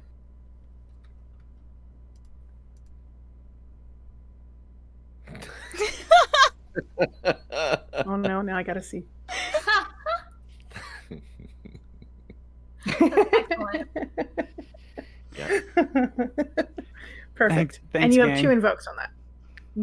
Very, very good. And then All that right, so we've used got up a one little of bit your- there. You Well, want to was go that ahead, Rev? Sorry. Just for Tass, he has now spent one of his little Trevors. Yes. Right. I need to do it on the screen. Yeah. Boom. Easier to keep track. All right. So then so we can create advantages. We can do this a couple of ways. You can get information that you can use later. We could be building weapons here or planning to build weapons here. We could be doing research on the mundane side of things. So you have a couple of other options here. What do we think we want to do? I would definitely investigate, try to research actual vampire weaknesses, because we've kind of heard things thrown around, but I want to see what seems to be accurate. Sounds good. Sounds very, very good. Okay, so go ahead and give me an occult roll.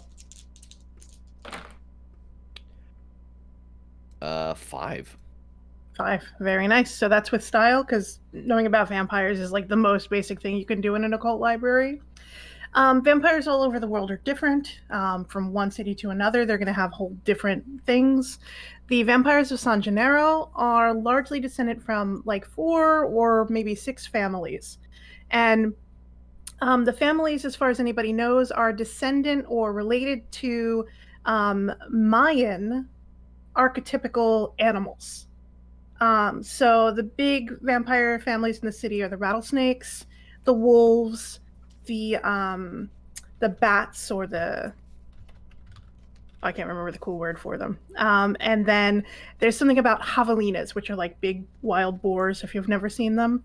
And they are not always at odds with each other, but each one of them has a different weakness. So all of them are no good during the day. They're all very tired and groggy during the day. But the bats family, for example, will catch on fire.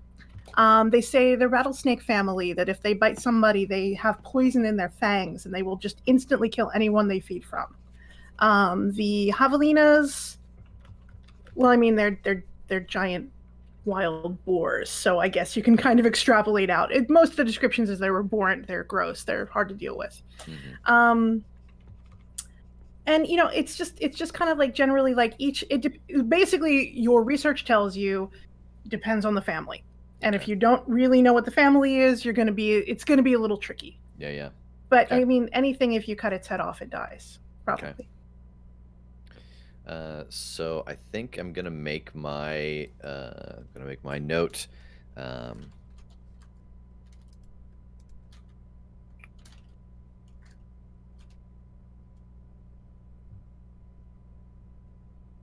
can't spell for the life of me, or maybe it's just I can't type.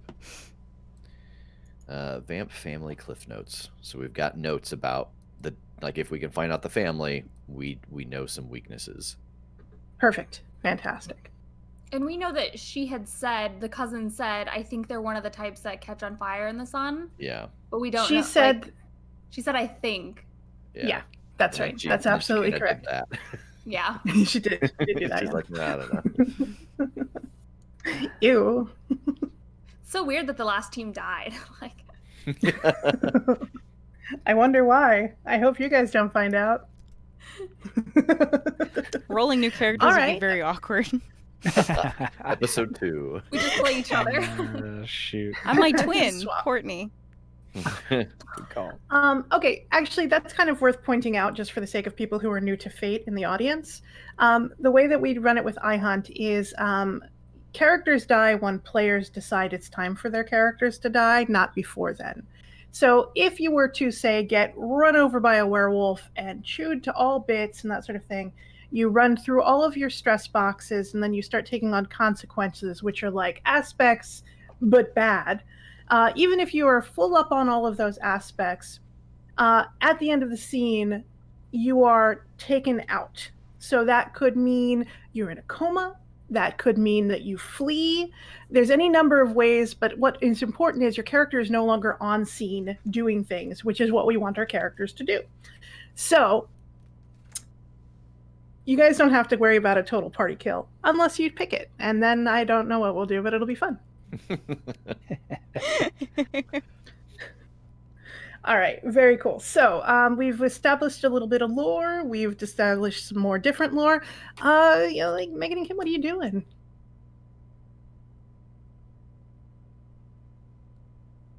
This is an occult library, and by that we mean that there is also some like sharp, pokey things and pointy things and shiny things.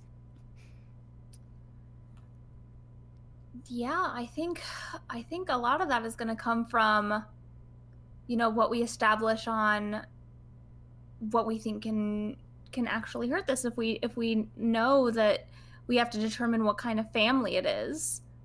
I'm trying to remember. I feel like somebody had said that that JJ was walking around on the boardwalks with these people he was hanging out with. Mm-hmm. Did they say whether or not that was at night or during the day? Can I look through JJ's Instagram to maybe see like some people who frequently appear in their photos at night on the beach? In the last 9 months. Yeah. Yeah, you can absolutely go ahead and do that. So then again, let's do influencer. Okay. Or hacker. I don't know. No, I'm not a hacker, but I do know how to Instagram. 1, 2, 3. That's a 7. It's a 7. All right. Very, very cool. So, yeah, you are kind of scrolling through, like JJ did when they said that he partied with everybody, like no joke. All walks of life, Jay did not have problems with. He would hand a beer to anybody, and he would take a picture with anybody, which is convenient for this purpose. And yeah, you do catch a couple of glimpses of a weird, like, substitute teachery looking guy. Absolutely not dressed appropriately for the party atmosphere, just kind of lurking in the background, making it weird. Is he tagged? Is he tagged? No. And in fact, it's just one of those weird tech things. Like the box that appears to allow him to be tagged doesn't pop up on his face. Like the computer learning is not recognizing him as a face. Like, that's not a person.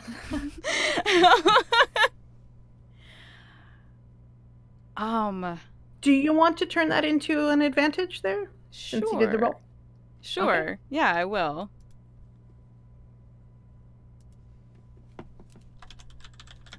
And just for like general, you guys are eye hunters. You've gone through the message boards and you've learned some of the basics. Vampires are the easiest to deal with. If you stake them in the heart, they die pretty much universally. If you cut off their head, they die pretty much universally. None of them like fire. If you hit them with a truck, if it's a big enough truck, they'll probably die. You know, like there's no ends of awful, terrible ways that you can kill a vampire for fun and profit. Creepy teacher sighting. Creepy teacher sighting. Like, very good. Did you want to equip some tools? Did you want to plan out some tools? We probably should. What do you think, Yeah, Megan? let's check out some stakes from the library. All right, so go ahead and give me. Yeah, it's here. As long as you return it, basically, you're probably fine. Shockley doesn't pay a lot of attention to everything that's in here, to be honest with you. The really expensive stuff is behind glass and locked cases, so you're probably fine. So why don't you give me some kind of roll to tell me how you're kind of arming up? Okay. Let's see here. I guess this would be Survivor then, just by like having like gone through message boards, and if it's like something and just I guess experience, if we've been doing this for a while, this understanding of like this is like my like emergency backup kit, like regardless of what these things are, I know these are probably going to work. Yeah, I think that's valid. I think it's also worth noting that like if you're duct taping something to something else, it could also be a maker roll. Yeah, for sure.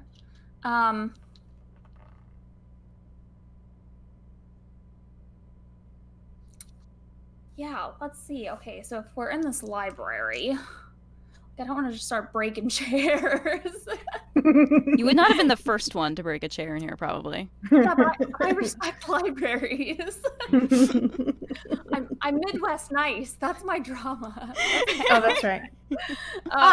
All right. Well, then hold on. Let me give you just a moment there. Pause. Let's compel your drama, because you are Midwestern nice. That's true. And while a normal hunter might come through and go, heck, I'm going to grab that, and duct tape them together, and I'm good to go, with no concern about what they're destroying in the process, you are burdened with the knowledge that this is a library and it should be taken care of and preserved. So if you don't use Maker and instead decide to use Survivor and just kind of grab something rather than potentially destroy anything, I will give you a fate point. Oof. Okay. Do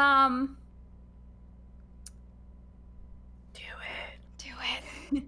No, okay, so here's the thing. Like, I get that, but I think just from you saying that, I think I am going to go Maker, but I don't want to destroy anything. What I think I would rather do is manipulate the things that I can get in a way that'll make them more useful for us, but that won't actually, like, it can, like, if I'm literally duct taping something together, it's going to be like 2 stakes like back to back so that it can be like double wielded and it can be hit from either side. But like I can always take the duct tape off and like put them back where they were, right? Right. Okay.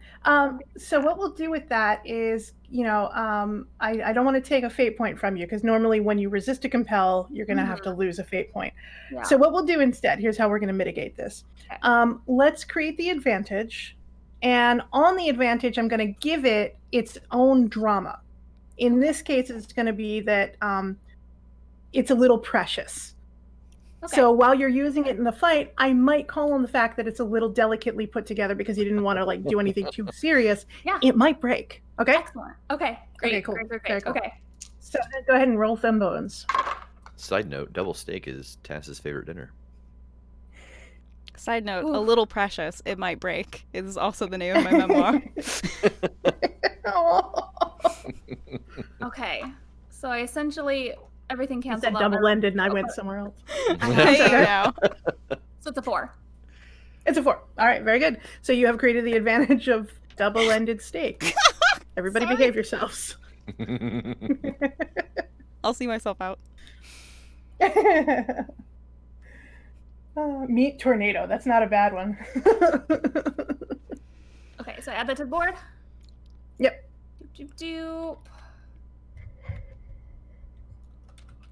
So when we move scenes in the Jamboard, yes. How do we move our created items over with us? You can just remake them in the new scene, Okay. or you can just remember, and it'll be fine. But if it's something that you're going to pull from, you can you personally at your own Jamboard can look back and forth between boards. It's cool. Okay. How many fate points do I add to this, or is it just? It's got 1 invoke on it. Invoke. Okay. And then I'm just gonna duplicate. And in your finest Gollum voice, it's double steak dinner. Precious.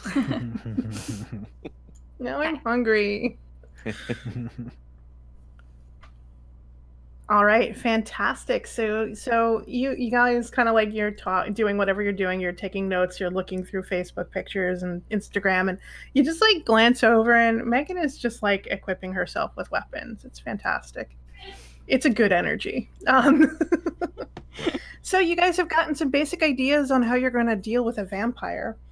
Who runs the social media for your podcast? I do. Hi. Your phone is lighting up. Shit. Okay, I'll all check of a sudden. Do you remember the guy who you killed? Yes. Tabernathy or something like that? Yeah. Yeah. So he just got Me Too'd on social media, even though he's been, as far as you guys know, dead for 3 months. And it's pretty gross. It's Arnie Hammer kind of stuff. Oh, gross. And yeah, sorry. And yeah, so the problem with it is for you guys went to California kind of on his name. So you guys have got to go quickly manage a social media meltdown. Sound good? Yep. Yeah. Okay. Can you move the Jamboard to number 6? Sure. Okay.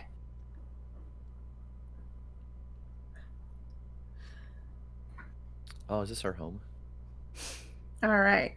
So guys, this is your recording space. This is the place that this is the place where you had to do most of the rental and property stuff.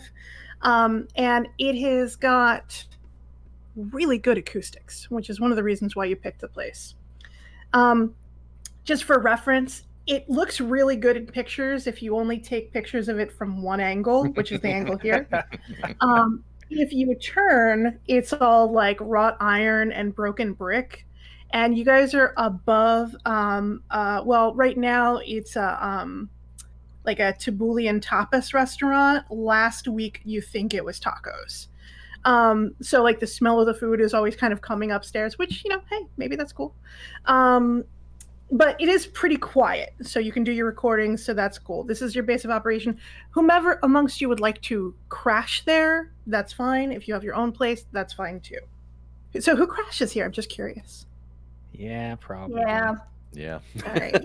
I think I have my own That's apartment, but it's totally- pretty close. God, yeah. And this is in, as I said earlier, this is in San Felipe, which is the kind of, it's not a great neighborhood if you're not from there. Let's put it that way. The other thing that's interesting about this space, it's not strictly legal, the rental here. You're not really supposed to be living here, but the person who owns the place kind of like expressly told you, I will totally look the other way as long as you do. This is not that uncommon in San Gennaro. So, it's not like it's not zoned for inhabitants or whatever the paperwork nonsense is. Like, it's probably safe. There's a fire alarm. It might even work. It'll be fine. There's a window that maybe opens. Maybe. Yeah. Oh, probably. Yeah. Like the elevator mostly works, so it's fine. Nice. So, we're going to do another challenge as you guys to kind of try to tackle the sudden upset to your social media spheres. And what do I have here? I actually wrote it down. Yes. Okay. So we're going to have a conflict. We're going to have a fight with the internet. Oh, no. Okay. Mood. So when we say attack as an action in Fate, we really just mean kind of like try to get whatever that thing is, we're trying to get it out of our way and so it's no longer a problem for us. Mm-hmm. And in this case, like, what are we doing to mitigate the harm of your brand being suddenly connected to a Me Too incident? Okay, let's flip this, right? Like, people know monsters exist, so we got here, we discovered a monster, and we took it out. That's true. Like, we're not living in a world where people don't believe monsters exist. Yeah. That's true. So are you going to, on your social media, admit to murdering an executive? We probably shouldn't do that, guys.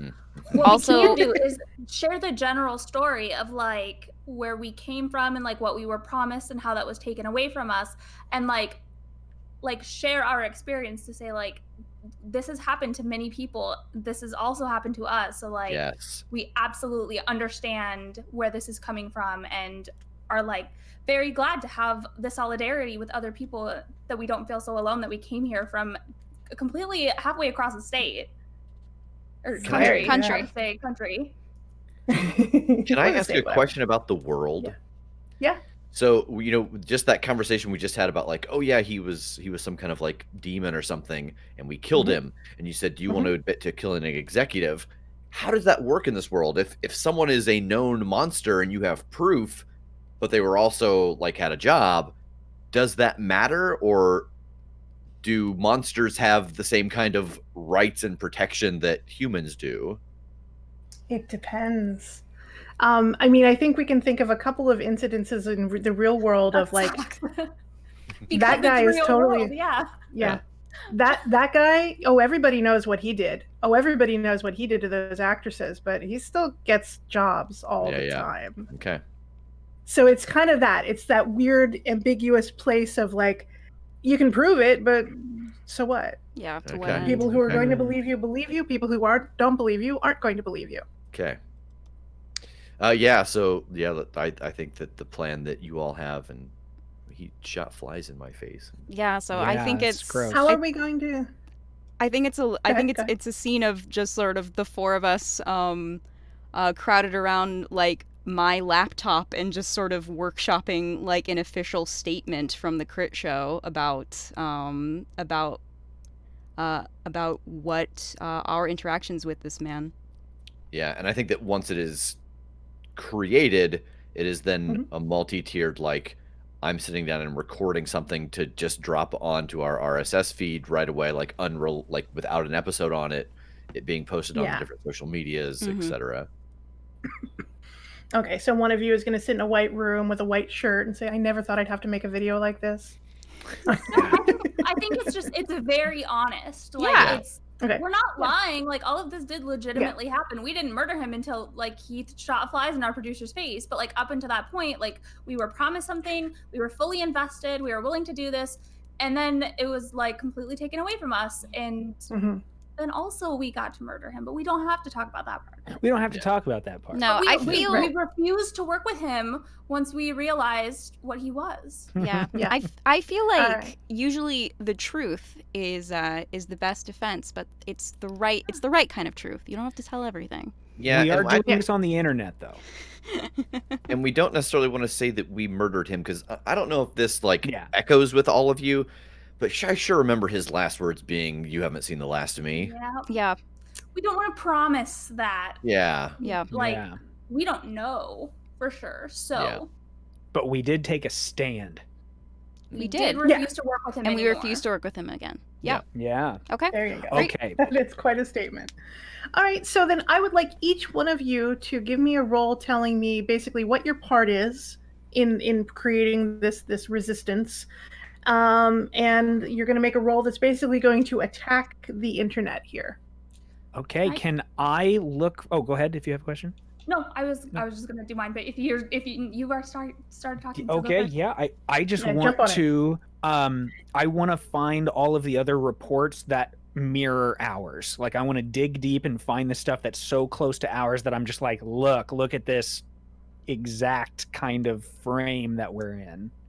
Yeah. Okay. Very, very good. Okay. So, give me, I don't know, investigator sounds good. Yeah, I'll take it. Okay. I'm not defending with the edge because you're not fighting a monster. You're fighting the internet. This is a monster, but whatever. Oh, not bad. 4. Not bad. 4. All right. Okay. Just in kind of like cruising through and what was going on there, you guys got off easy. Oh. The less said, the better. But you guys definitely got off easy as far as some of these stories go. So hey, bonus. So many people got eaten. Rev, you still have Yeah. most of your face. Yeah. That's great. It's a good thing that you grow a beard so well and just covered all that up. Yeah. Most of it's real. All right, very good. Okay, so we've done a little bit of damage against the discourse, I guess. So who's next? I think literally as the kind of sorry. No, you go. No, go ahead. I have the picked talking Megan, go pillow. Yes, go Megan. I think literally as the kind of voice of the social media aspect of the crit show, then I think I'm posting our statement on Twitter and pinning it to the top of our timeline and getting it on Instagram and just sort of getting our stance regarding this guy out there. Okay. All right, so hit me with an Influencer? Thank you.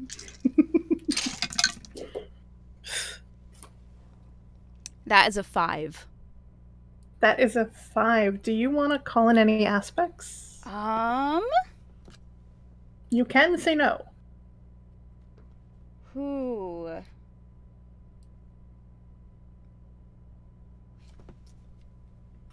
just wondering what aspects I can use.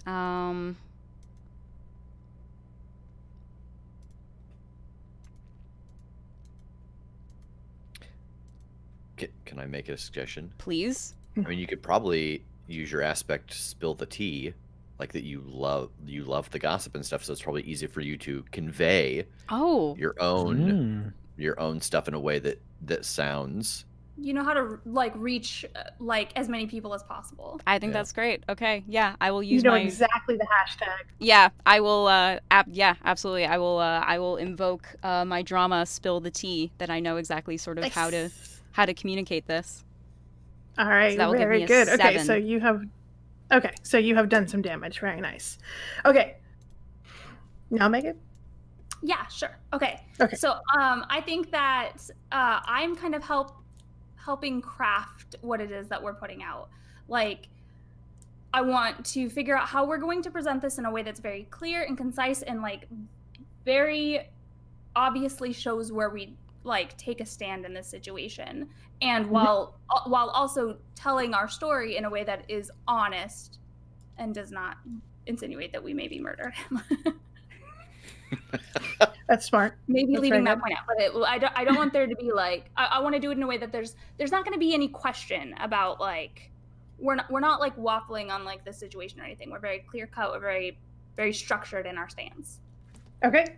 All right. Very, very good. So that's going to probably be some like behind the scenes editing, right? Kind of cutting everything together very nice. No, actually, I think it's pre-production. It's I mean, it kind of goes along with what I did for like my aspect for my day job is so I ended up making it we won't fix it in post because I want to have everything figured out ahead of time so that we have to do the least amount of fixing and Frankensteining things later. Like I want to like do the pre-planning on this and make it very structured.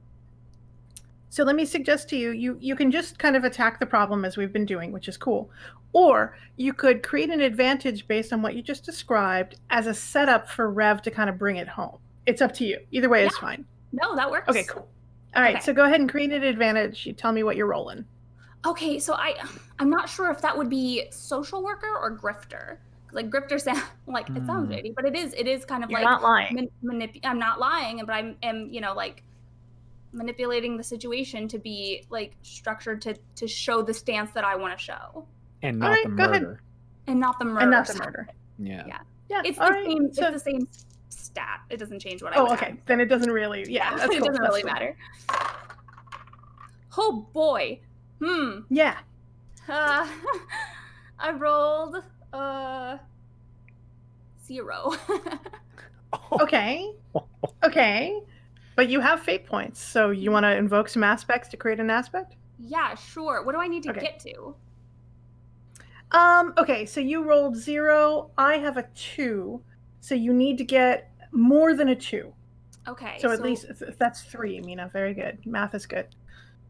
Okay, so I suppose I can invoke my we won't fix it in post because I am directly not wanting to do that. And so that gives me addition to +2, right? +2 on this. Yeah. Yeah. Okay. Brings you to 2, so you've met the difficulty. Right. And the other thing is, remember, in the scene, you do have some aspects available to you that if they make sense with what you're doing here, you can tag them without having to spend more of your own fate points. Right. Okay. So what do we have for that then? You're at your home base, so that gives you good acoustics and not strictly legal. Okay. Oh, I'm on the wrong board. That's why. I don't know how I got. I skipped one. Sorry, we're on this number 6. Yes, I was like, I don't see anything there. Yes. Okay. Then I guess good acoustics, like that kind of plays into that idea of like we're putting out, like a video. So we want to again go into that planning of like this is what we're presenting. We want it to look the way we want it to look and sound excellent and like go along with our brand. And without his money, it still looks that good. Yeah. Well, and it's a warm sound. It's very rich. You guys are honest. It's very clear, So I will go ahead and spend my two of my fate points for that then. Or well, you don't have to spend your right, and then the good acoustics. Okay. Cool. Nice.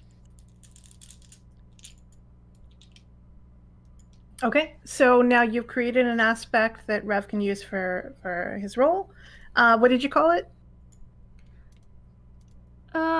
Let's call it. Oh, man, this is the hardest part of Fate. It's also one of the most fun parts. It's the I think it's the neatest part, but it's always the part where I'm just like, I don't know. Well, they don't all have to be winners. They don't all have to be perfectly fine. Yep. Okay, so Do you want to call it pre-produced? Because we really put all the work in the front end? Sure. Okay.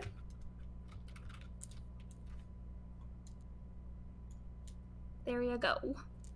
Okay. All right, she's put her fingers together in a basket and put it down for you to leave, put your foot into her hands and be leapt over the. Okay. Okay. So what do you got? So I think it is sitting down and recording something that we put up on on the RSS feed that can be made into a sound clip that goes into our mailing list, etc. So you're putting your warm, dulcet tone in front of the microphone, and you're going to tell an honest story about it. Yeah. That's not my Rev impression. I can't do one, but just pretend I was doing one. Can I use my influencer stunt guest on my stream to kind of help Rev rehearse what he's going to say? And I'm sort of I'm absolutely I'm sitting opposite from him, across from the microphone, so he's like looking at a friend while he's talking about it, and yeah. Nice. So you can use my talking influencer. to 100 people, always talk to one person. Exactly. So you can use my influencer +4. Okay. Instead of what you have. Right. Yeah. Nice. So throw them bones. Excellent stunt. So if I am using pre-produced, that takes me up to a 7. 7. Very, very nice. Okay, with a little bit of flair at that, you have knocked back the beast that is the discourse, and you have perfectly separated yourself from the drama that actually didn't have anything to do with you. You are not being brigaded. No one is sending like nasty comments on your RSS feed. You're safe. Okay. For now. Okay. And we also got to help support everybody else who had to go through bullshit. So that's fantastic. That's true. That's very, very cool. I might bring that back later. Okay, so you guys, you've got some knowledge, you've got some tools, you've got some idea of where to find this guy maybe. What's our next step? What do you think? So yeah, I imagine us all sitting around the studio after we have just dealt with all this. We've got Megan's double steak, we've got Tass's stack of books. So what do you all think we should do now? Like, we know the house that is being watched. We don't necessarily know that they're in that house. Kim took a look around it, and all the doors seem to be mostly barred, but there was a decent crack in one of the windows. And he's in those photos.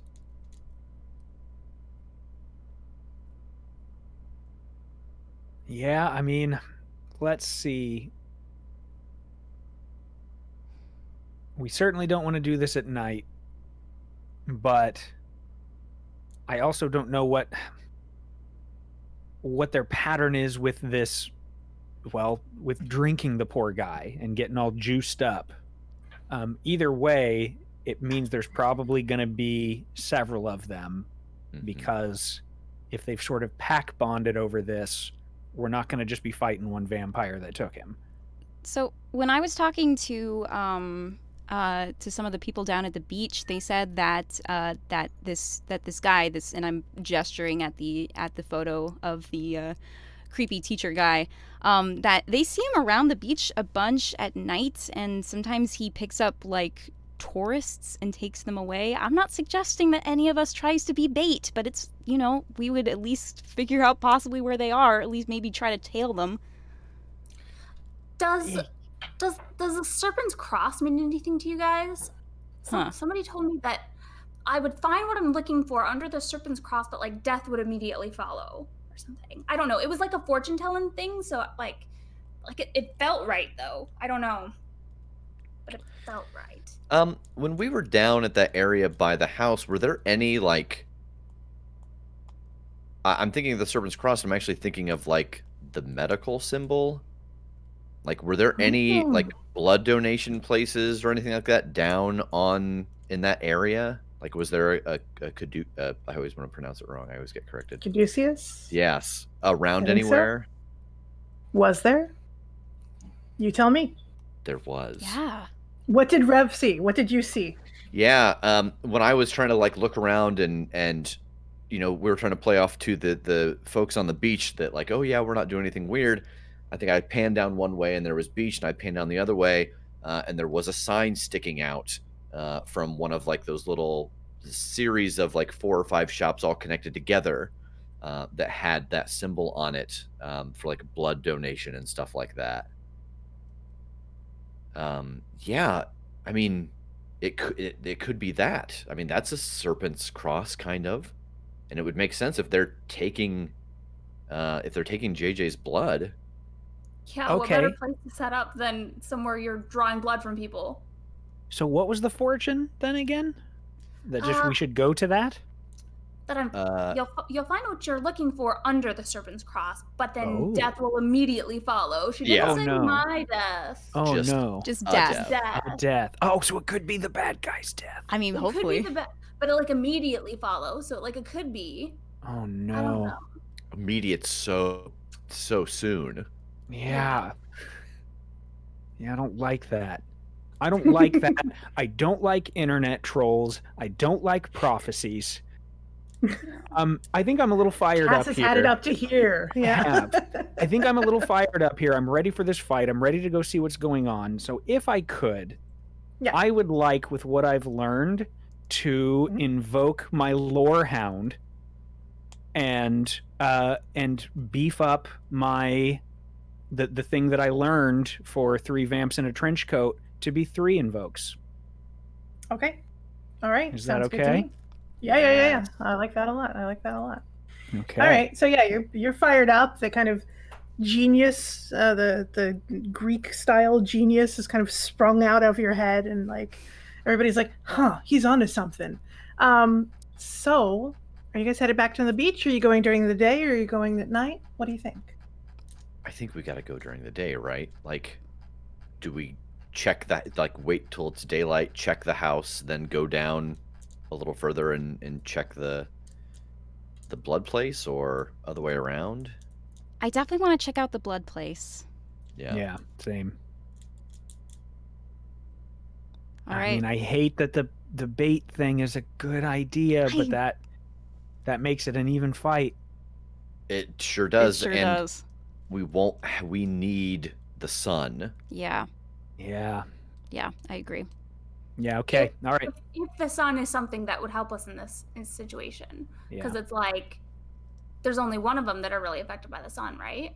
I mean, they all are to they're some all extent. They're all at a disadvantage during the day. They're all groggy and during the day, but one of them will like poof. The bats explode. Gotcha. Yeah. The bats explode.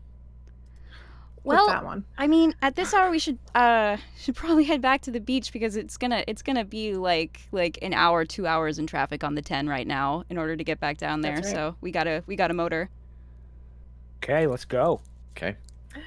All right. So you guys head down to the to your cars, your car. You're ready to head back out to the beach and get some more sand in your shoes. However, can you move to the board that is number 5? Sure. Okay.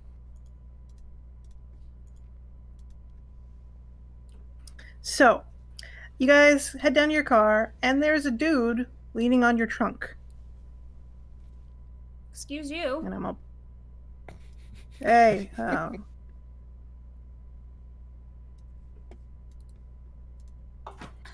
Yeah. Yeah, you guys are new in the area, right? Yeah. Kinda, yeah. Yeah. You guys are on the app, right? Yes. That's cool. Are you? That's cool, I get it. I hope not. Oh, okay. I get it. My name's John.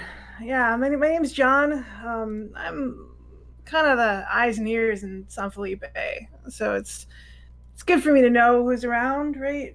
It's good for you guys to know who's around. I want to start this out on a good foot, because you're going to be working here. You're going to run across me. I'm going to run across you. Let me give you a little info.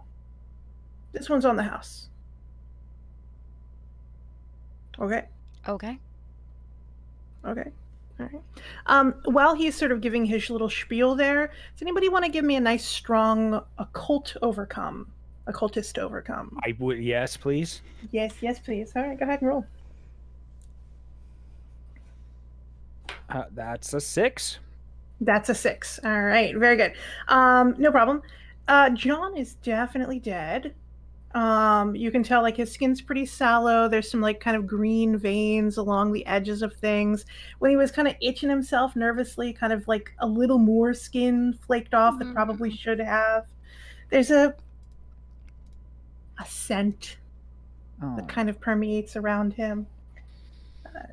Not a vampire. He doesn't give you vampire vibes, but he's definitely not amongst the living, let's say. And it is broad daylight, so. Motherfucker, Let me tell you something. Hey. We do not use the Z word. You can't just ask someone if they're a zombie. But he in the skin, look at the... Be cool, hey, man. buddy.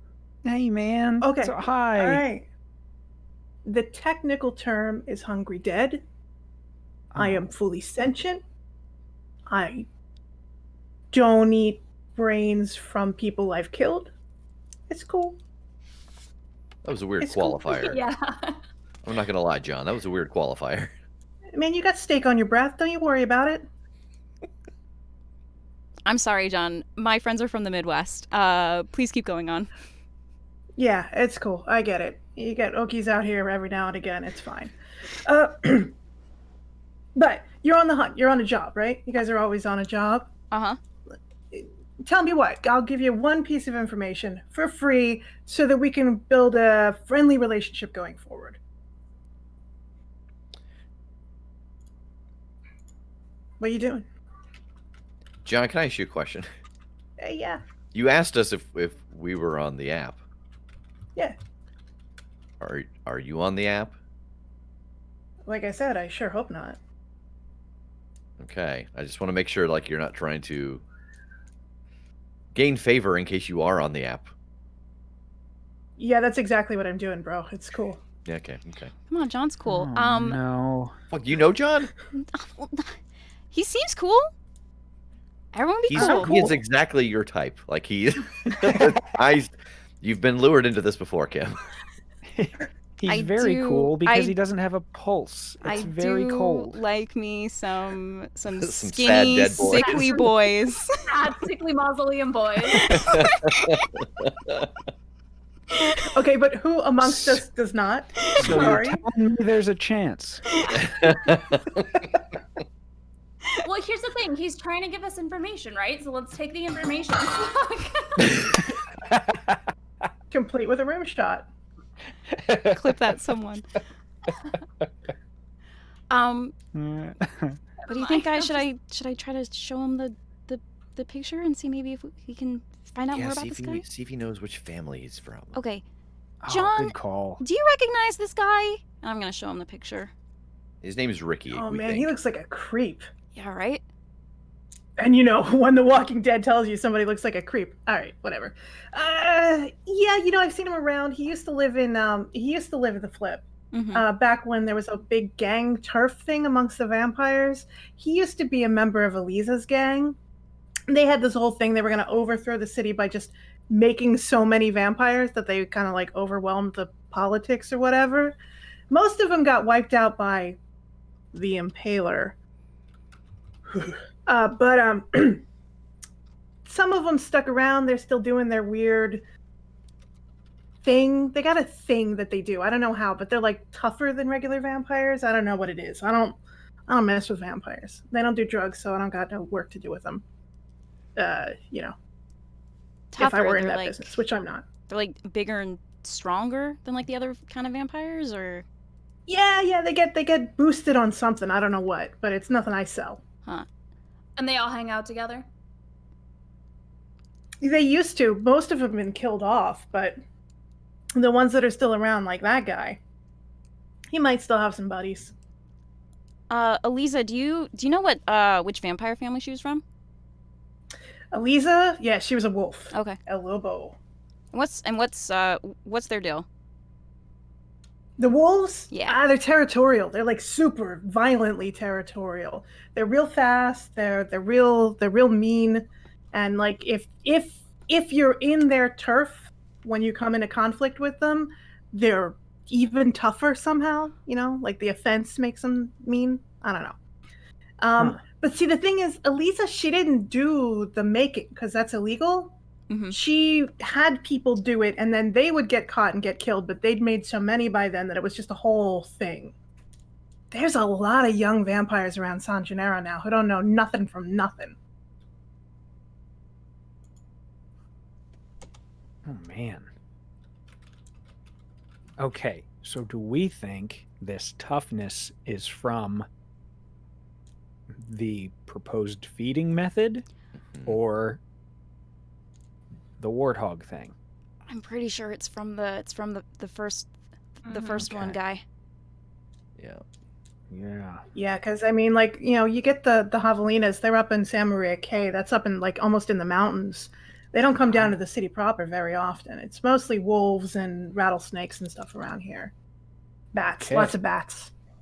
Lots of bats. Okay. Yeah, you gotta watch out for them, though. They can, like, see right through you. Ugh, I don't like it. Oh, no. I don't like that. So, talking to John, in Fate, can you make how do I want to say this? Can you make bonds with people, make invokes with them, make what I'm thinking about doing is so on my aspects, my vision board is like a boss. It's the idea that anything I do, I want to do it well enough that people can come to me for advice if they need it. And I seeing that, at first I was like, wait, what's up with John? This seems unsettling. But now knowing that maybe he's just looking to have friends so that he is safe himself, I feel like I would invoke like a boss to try and like make sure that he's cool and that we're cool and that I suddenly am invested in John in a way that I have to do something now. Yeah. No, that's dope. That's a great idea. So what I'm going to suggest here is I'm going to so there is a 66 power specifically for this, but it's like kind of I know somebody just randomly, like, I know sort of like scanning the crowd and be like, I know you. Yeah. That was almost the playbook I took, was that. Yeah. But we can still work with that because hers is like kind of off the cuff. Whenever she needs it, she can do that. But yours is more narrow, so no problem. So what we want to do is we want to create an advantage. And the advantage that we create will be like basically your relationship with John. Yeah. It'll have as many invokes on it as is appropriate for the role. And then when those are up, you either kind of have to do something for him, or you just kind of have to let the relationship fade. And it's up to you how many of these you want to juggle. If you want to have a couple of NPCs that you have some relationships with, that's cool, but it's going to be more involved for you because they're going to want stuff too. Yeah, fair. Okay. So go ahead and create an advantage. I think I'm going to use Survivor because sometimes you learn the best way to survive is by having people on the other side who are no longer in the other side. Yeah. And I mean, this guy, he's street tough. He's lived it, so he's easy to create that empathy with. I could not have done better with John. Hey. I got an 8, and you got an 8. That's not counting. Right. I invoked my like a boss too, so technically a 10. All right, very good. So we'll call that 2 invokes on that. That is perfect. And that is just he's simpatico. He sees something in you. Sorry, go ahead. We've adopted him. Yeah. Congratulations. We, in the show and in everything we do, have an issue with instantly pack bonding with friendly creatures. That's a good way to survive in San Gennaro. Every advantage that you can get is a good advantage. I like it. All right, fantastic. So you have made friends with your local drug dealing monster boy. Cool. And he's given you some good info. So do we want to head off to the beach? Yeah. Okay. All right. And you're going during the day? Yes. Okay. I'm going to, for the sake of things, we haven't really tracked time. It's fine. But I'm going to call it mid-afternoon. We're not flirting with darkness or anything like that, but the sun over the ocean has created like kind of rippling mirror-like shine. The birds have settled in. Some of the tourists, the lunchtime tourists, are all gone. And it's not quite the time yet when the evening party kids are going to show up. So it's a strangely quiet time on an otherwise very boisterous area. And if you guys want to go back to the Medina Beach picture on the jam board, I forget which number that is. Probably 2. Yeah, no, 3. 3. I can count. Okay. So you walk by Kairu Comics, you head over in the direction of the big, beautiful building that you've passed by now that it's boarded up and its secrets and surfboards locked within. And yeah, there is a blood donation center kind of a little bit down the way. So you're gonna go check it out. I would love to. Yeah. You would love to. Excellent. Okay, somebody, you pick who. Give me that big old investigator roll. Tell me who's like really doing the Sherlock E. Holmes thing. Don't everybody rush. It's okay. I totally can. Yeah, Rev, why don't you take this I have one? a high, yeah. Yeah. Rev. Yeah. Rev. Are you kind of like marching past all of them to go take care of it yourself? I am. You are. All right, please take an additional fate point. I am. Yep. So you guys are kind of like standing there looking at the building, and like you like look, and Rev's gone. Yep. And for those watching at home, that's because my drama is called "Fine, I'll do it myself." If it's something that needs to be done and there's hesitation, I will just get it done. Outstanding. And everybody's shaking their head. No. 5. 5. All right. Very, very good. And so, yeah, it was like originally it was a place to go donate blood. It was like a, Red Cross kind of scenario or something like that. It has since been closed for a period of time.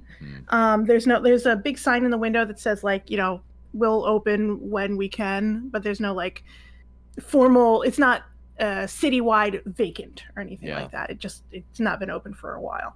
Okay. So, can you give me a spy roll? I can. Okay. We're not gonna like it. That's a 2. Oh. Okay. Cool. This is where the fun part happens. Yeah. So you are looking at the building. You're kind of walking towards it. You glance up at the caduceus that's hanging where the Red Cross sign is, and yeah, this was done with spray paint. It's very boardwalky, and it's definitely it's a snake, a serpent, and it is wrapped around a cross. It doesn't quite look like a traditional caduceus. There's no wings or anything, but that's the vibe. But you're looking at it and you think, yeah. And as you kind of step forward, there's a brick, like a board in the boardwalk itself that just makes a real loud crack noise. Like it startles you. It's loud enough for that. And as that happens, within a split second of that happening, the front door bursts open. And this weaselly little guy who just gives you the creeps just to look at him rushes past you into the broad daylight, not concerned, not on fire, runs faster than your eye can follow almost.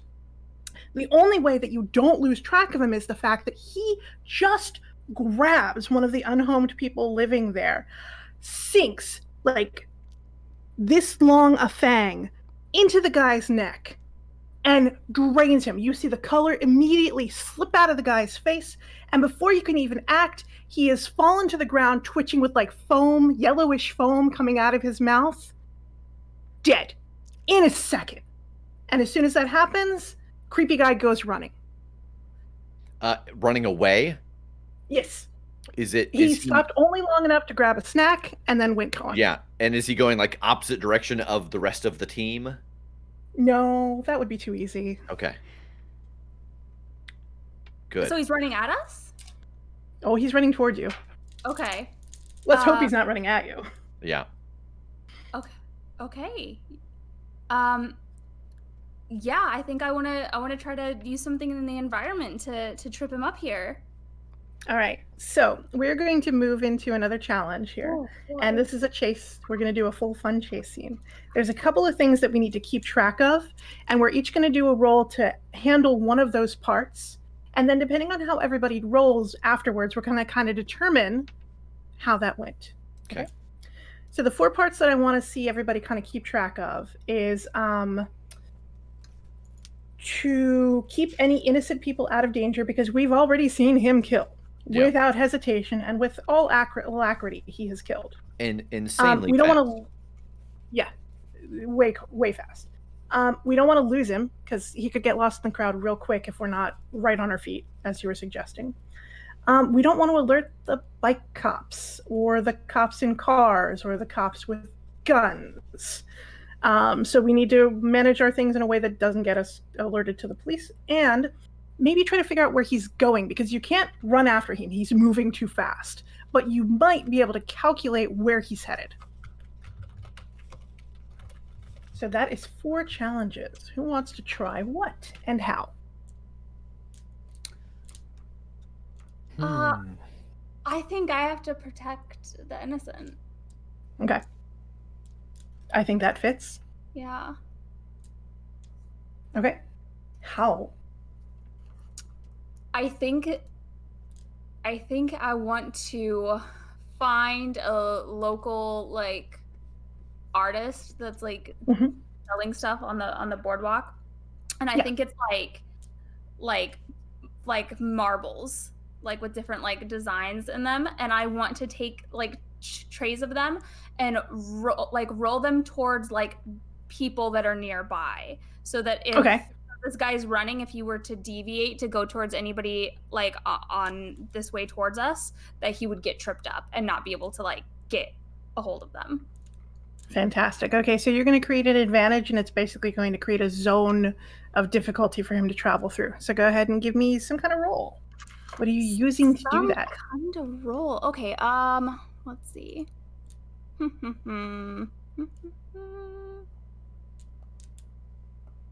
And don't forget that you have some situational aspects that are available for you to tag if you need them. Let's see. What do we have? I mean, and I can do that. Let me see. After you roll. Yeah, after I roll. So just looking at. I mean, I'm not sure what this would what skill this would go. I mean like maker, just in the sense of like.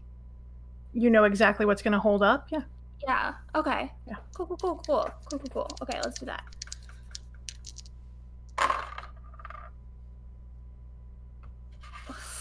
Boy, guys.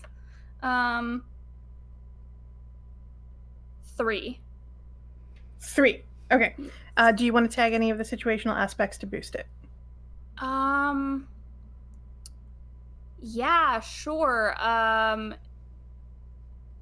Could I do like 5% weirder than you imagine? In that, like, I think these aren't just like regular marbles. I think they're like miniature, like of what you would normally expect. So there's just like a lot more of them that would like go out over a wider area and be like more likely to be stepped on.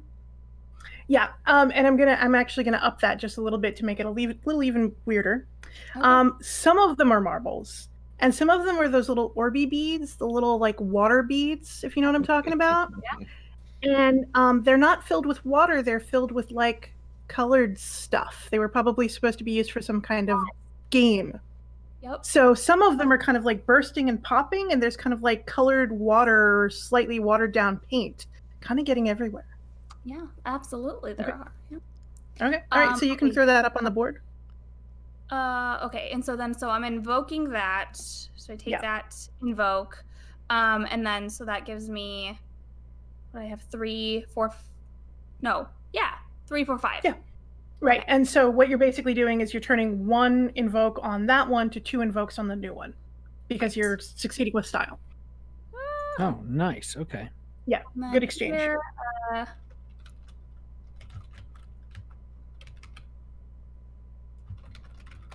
Imagine a zombie rave. I just glanced out of the chat and I'm like, I don't want to imagine that. Thanks you.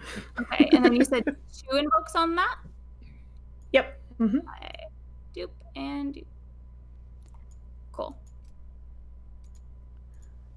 Okay, I want to make sure that we don't lose this guy, and so I think I want to spend a fate point to make someone that I know using people who know people. So it's I'm done. great. I'm looking around the beach, and I see my friend Andrew, who is always flying his drone. And so I want to run to him like, hey, dude, I'm trying to follow someone. Can you help me tail this guy, please? And I want to use my friend who's a dude with a drone to see if we can track this guy. Coming this fall. Fantastic. Okay. You've got him. He's on board. Do you want to create an advantage that other people can tag on? Absolutely. Okay, go for it. All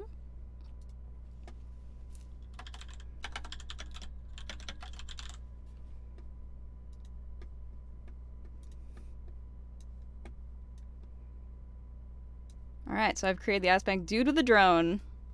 Okay. Very, very good. What was your role? Just curious.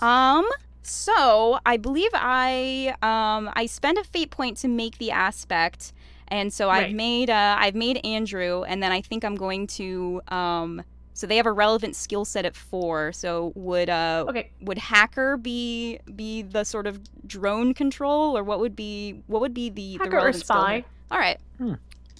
So I'm going to have him use his drone to try to track this guy. Okay. 5. So that's with that, we're doing an overcome. Yeah, so that's a 5, but then I want to use the aspect creepy teacher sighting because I know exactly what this guy looks like, and make that a 7. Perfect.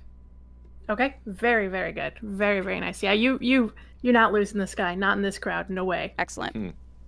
Okay, so we've got innocent people who are basically out of danger, and we're not going to lose Rick. So now we need to keep the cops off our back, and we have to try to figure out where he's headed. I'm gonna leave Tass with the fun one because I spoke first. I'm gonna try to figure out where this guy is headed, and I think I want to do that by, like, I know where the house is. I know like we've been up and down this beach, and now being able to kind of track this drone. So I just want to get up someplace high, and use this map that we have in this image and figure out like, okay, this is where this thing has stopped. If that makes sense. Very, very good. So go ahead and give me a roll. Yeah, and I think, boy, I'm trying to figure out what this is. I think it's going to be. Well, how are you getting up high? That's a great question. So yeah, I'm eating a bunch of those beads. Yeah, it'll be athlete. I'm gonna climb a palm tree. This seems festive and fitting for the situation. Oh yeah. Ouch. But yes. Okay, so 4. Okay. But if I can invoke what was discovered on Dude with a Drone, to aid myself in tracking this guy. Yeah. That gets me to a 6. That gets you to a 6. Okay. Do you want to basically we'll put a pin on where exactly he's headed and call that an aspect? Like we know the layer? Yeah, okay. Yeah. And that'll be with 2 invokes if you push it up to a 6. Okay. Dude with a drone. Sometimes you look down at the board, you're like, these are really funny things that are there. Dude with the drone have 1 invoke? Yeah, that's part of my stunt. I make an aspect that has 1 free invoke, so you can use that. Okay, so I'm just gonna. Will you rename him now since he has been spent to, like the pin in the map or whatever? Yep. Yeah, sure. I can't rename your stickies. Oh really? Okay, good to know. Oh, that's not true. If I clicked the little drop-down menu, I could have. It's okay. I did it. Thanks. It's teamwork. We only survive through teamwork. It's true. All right. Okay, so we think we've headed, and where he's headed, of course, is a pier that is like sort of down at the end. You can see the mist swirling from the ocean, and there's this pier that extends out into nothing. Vanishes in the vanishing point. And there are big rugged rocks that it kind of, it extends from and over. And there's like that one of those like places like Smuggler's Cove kind of vibes to it. So who knows what's down there? But that's definitely where he's headed. Okay. So Tass, how you dealing with the fuzz? Okay, so here's the best I got. I think what I'm doing is if I see them starting to take notice of any commotion, I'm like trying to track along and get in front. And I want to, I know it's a little more sparse now, but I am aware that this crowd is down to clown. So I'm looking around at whatever the most ridiculous thing that I can see is, and I'm trying to put focus that the commotion is because of that guy that's bending over in a thong in the middle of the populated part, or this guy is on rollerblades and nothing else, and my God, somebody look at that. Like anything that I can possibly throw focus and go, whoa, that way. That kid who's doing that really good Prince cover. The dude is doing the Prince cover probably still. Yes. Tass went to He's two naked men 7 first. albums. Yeah. I mean, shut up. San Gennaro. I'm just trying to think of what I would do to be the focus of the thing without. But I don't want to be arrested, so I gotta, go the closest approximation. Well, thank you for keeping your pants on. You're welcome. I mean, I still have the booty shorts that say something awful. These cameras are only waist high. There's no proof. Juicy. What do we think? Is that maybe? What do we think? Grifter? That's Grifter. Oh yeah. Cool. So that's 3. Could I use the crowds down to clown? Oh, absolutely. Okay, so then 5. Okay, so that's overcoming the cops general whatever. So you are well and above them, and that's fantastic. So they all kind of like turn in the direction of the guy who is, as God made him, and go, "Huh, that's not legal," and rush off in that direction, doing whatever cops do. I don't know. So they are well and truly handled. So we have come through the challenge. We have saved a bunch of innocent people. We have a very clear idea on where this monster is headed. No one is getting arrested, and we've made friends with a dude with a drone. You can't beat that. So, are we going to head over to those caverns under the pier? How close is it to nightfall? You tell me. It's pretty. I think the sun is Time possibly is actually setting. rewound, and it's like above the. Yeah, no. It's high noon. That's so weird. I think it's pretty close to sunset. Okay. How dare you? Yeah. The sky is turning from blue to silver, headed towards purple. Yeah. Oh yeah. That's correct. That sounds good to me. Okay. Before we go down to this cove, my impulse would be to check inside of this place to see if JJ is like tied up inside of here, though, where this Renfield motherfucker just busted out of. Yeah. And I think, like, as I say that to everybody, like, I just want to point out, whatever he is, not affected by the sun in any way whatsoever, on fire or seemingly not tired, not groggy at all. Yeah, which is that the boost? Is that maybe the blood? Yeah, exactly. It could be. Yeah, and go inside to see if JJ happens to be in here. JJ is not in here. What is in here are 3 dead bodies that were definitely like hung by their feet so that blood would pool, and then they were kind of like not butchered, but let's say exsanguinated with efficiency. Are they wearing like touristy clothes? No. Oh. Okay. What kind of clothes are they wearing? Oh, I don't know. Leather jackets, sturdy jeans, workman's boots. If I splash a little water on them, do they smell a little worse? A little doggy, kind of. Like wet dog. Going like for wet wet. dog? Yeah, doing a wet I see. dog No. investigate here. No, oh, okay. No. I thought you were gonna say if I splash water on them, will they wake up? Will they wake up? Oh, sweetie. Sounds like that bad You news cut for his you. head off. No. Oh dear, is he all right?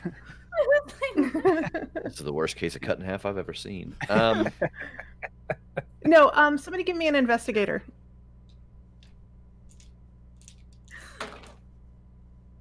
6. 6.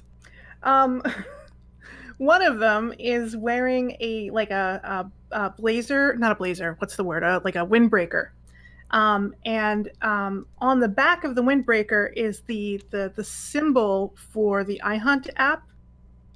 This was a free thing that's offered to you when you sign up for the app. You could get this blazer this thing that just I'm an eye hunter, and somebody took them up on it and decided to take it with them out on the hunt. I think We've solved a mystery. Yeah. I think we figured out what happened to. Yeah. This is the last crew. Yep. And it's 3 of them, so yeah. Can I ask a kind of uncomfortable question? This is a question for Filamena. Yeah. Do they have anything useful on them? Give me a roll. Create an advantage. So let's find out. All right. Survivor. I think this is absolutely Survivor. Absolutely. Absolutely. 8. 8. Rev knows how to lead a body. Oh boy, that's right. Did you just find a grenade launcher? What the? Let's say each of them are carrying very sturdy machetes. Wow. Okay. So you have 3 very sturdy machetes that I'm comfortable saying you just got. Okay. Do I need to make a sticky note for that, or is that the same thing? I don't think so. We can just kind of presume that it's there. This equipment that we have now. Okay. Mm-hmm. Cool. I will, with notebooks in hand, make sure that the other 3 have a machete. Okay, got it. Thank you. All right, let's head down that way. Yeah. Okay. They are sharp jackets. You guys should wear matching jackets. I'm sure that won't be a problem. Really don't think we should do that. I wait till they're gone and I take one of the jackets. Tass?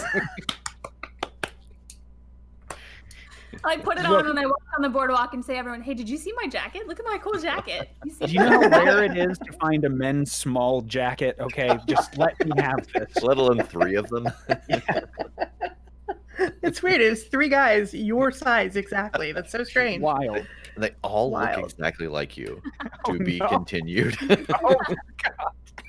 Jack, wait, I gotta make some notes. Like, wait, let me write this down. And one of them's a kaiju. It's weird. Okay, so the sun is heavy in the sky. You can see that now the silver is shading to purple as you approach the pier and the rocky outcrops that hide dozens, possibly, of these little alcoves and secret entrances where smugglers used to leave their loot. And there is an ominous, oppressive heaviness in the salt air as you get closer to these places. Are you going in one? You have a pretty good idea of specifically where he would have headed. Yeah. I mean, do we see any paint? Yes. Absolutely you do. Vehicles? Mm-hmm. Absolutely you do. I guess maybe. No question where he headed. Okay. Does this feel like a fair fight to anybody else? I mean, we don't have the sun on our side anymore, but we got machete and double stakes. Yeah. That's basically all we got. Yeah. Okay, and if they are keeping JJ against his will, if we can get him loose, she said, you're either dead or you're in fighting shape. Yeah. Yeah. All right, let's go. Okay. Yeah. All right, you step into the near darkness of the cave. The ground is wet and slippery from the various plants that grow along the rocks. The smell is heavy of seaweed and dead fish and other darker scents. And your cackles are raised. You're aware. All of your instincts say, this is stupid. We should not be here. But forget your survivor's instinct. You are here to make $10,000, I might remind you. That's so true. That's right. Oh, yep. Yep. I've done a lot worse for a lot less. Oh, so much less. Oh, boy. Right? So You crest into this open area. You can see this used to be maybe where like pirates would keep captives because they're still, kind of driven into the walls, shackle holds and chains that are well rusted. And yeah, there's like Ricky kind of hunched in the area. He knew someone was on his tail, but not specifically who. And he turns and he hisses at you. And as he does, his fangs like slide down with a click. And you can kind of see that there's like a venom dripping off of them. Oh shit! But that's not really your concern. Yeah, that's not really your concern. Your concern, in fact, is the sudden 9-foot tall hairy mass that is rising up behind Ricky. And its eyes glow a lambent yellow, and its posture defensive. He is leaning over Ricky as if to protect him. And cut. Oh, what have we done? Oh, very good. All right, so that and brings this is us. where we would, Yeah. So real quick before we cut to our credits, we jumped headfirst into this mystery. We've got just a few minutes left here. Let's actually all take a moment to go around and talk about our characters and our aspects, the things that we have, so that as they start to come up in future stories, the audience kind of has a sense of where we are. So does everyone want to talk about your high concept and your drama, your vision, your day job, etc.? Can I build on that a little bit? Yeah, please. So iHunt, one of the ways that we track character development is with what we call selfies. And they are just what they sound like. I need like a 1-sentence description of the part of this story that was where you were really shining, or where you were like, you have a really cool memory. It doesn't have to be a happy memory. It can be something grim. But then once you create that selfie, there'll be other things that we'll be able to do with it for advancement. But most importantly, in future stories, you could go, hey guys, do you remember that time when we beat the crap out of that Ricky guy? And you'll be able to use that as a +2 on an additional roll. Okay. So as you're giving me your character description, I would love to, if you have a selfie now, let us know. If not, we can do it between games. Okay. So who does anyone happen to have a selfie in mind of a moment? Sure. Okay, yeah, why ahead. not? Let's lean into the ridiculous here. Okay. I'll hit that one last, I suppose. So, Okay.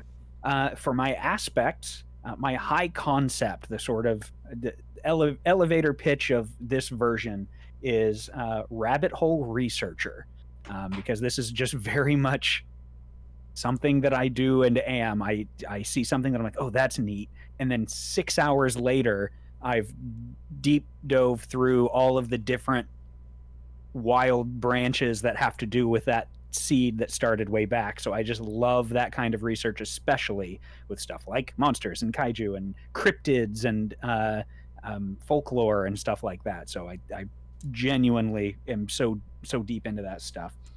The drama that I took, the drama aspect, I'm calling literally literal.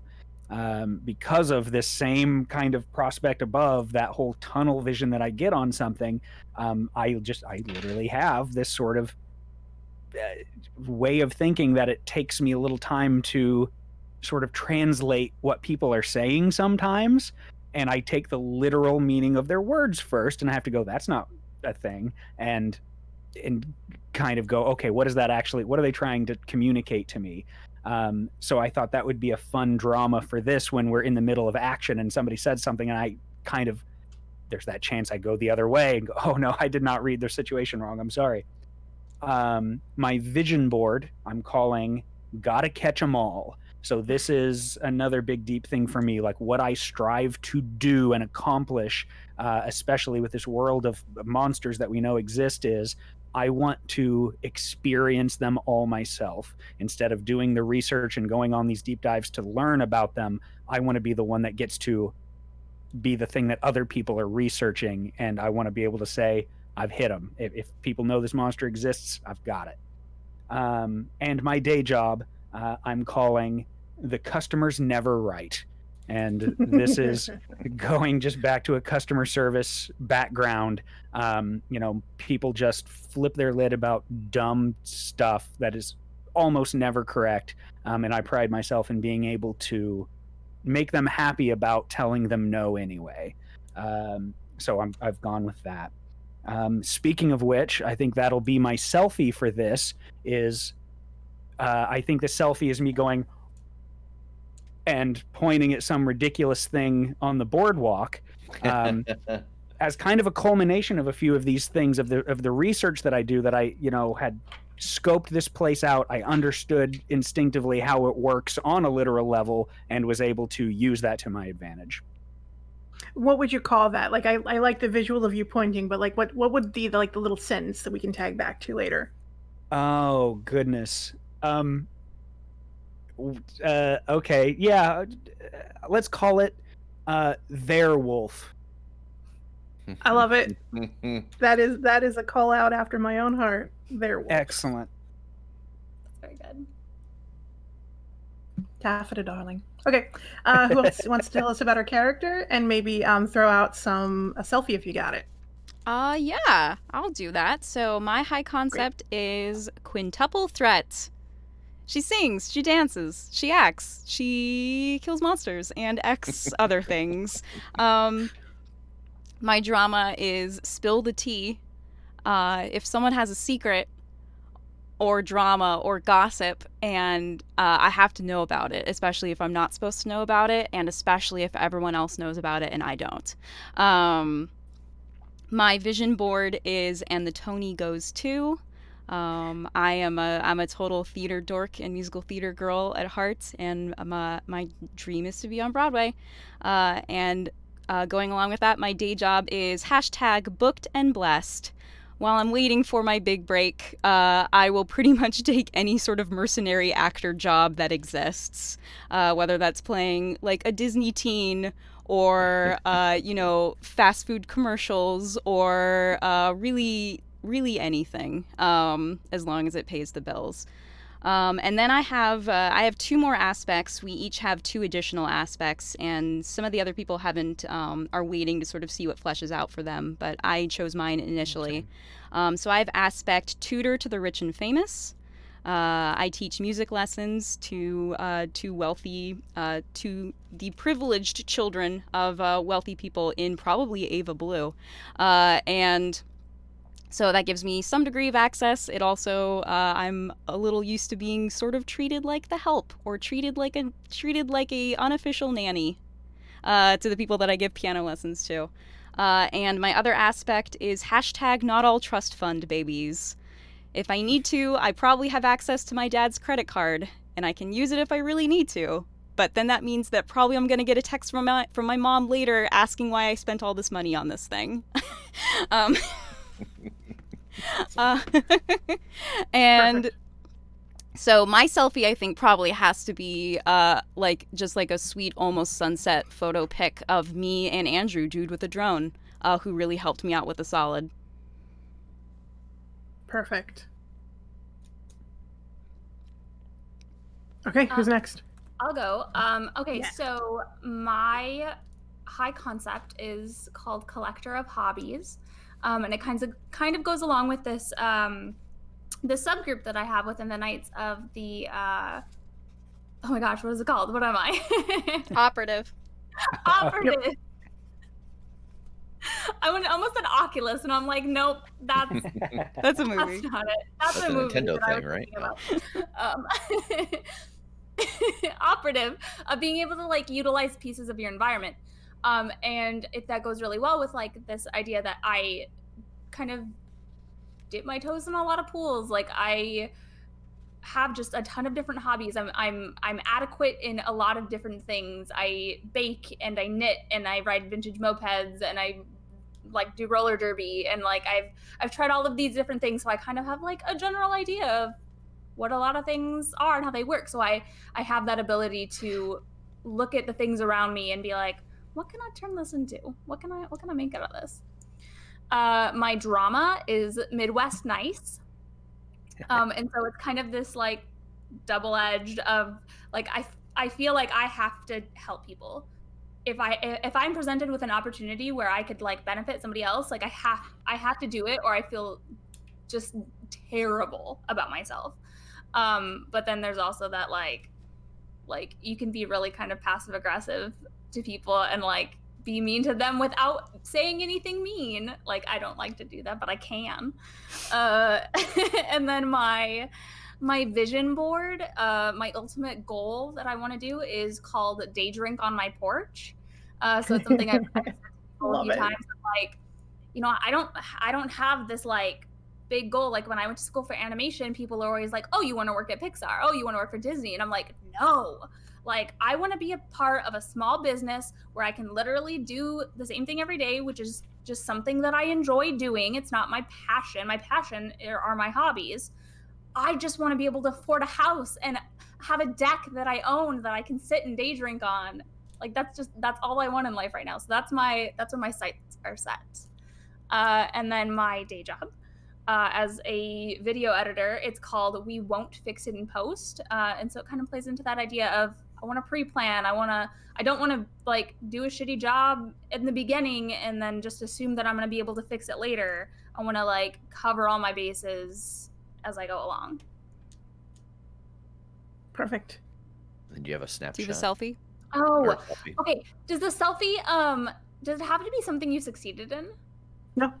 Okay, then I think mine is going to be the Me Too crafting, because I feel like that is kind of specifically where I was like, no, like I know how this needs to be done to like sound right. So it's this like having a bit more experience of like applying that in a social media setting. Okay. What do you want to call that? Oh, I don't know.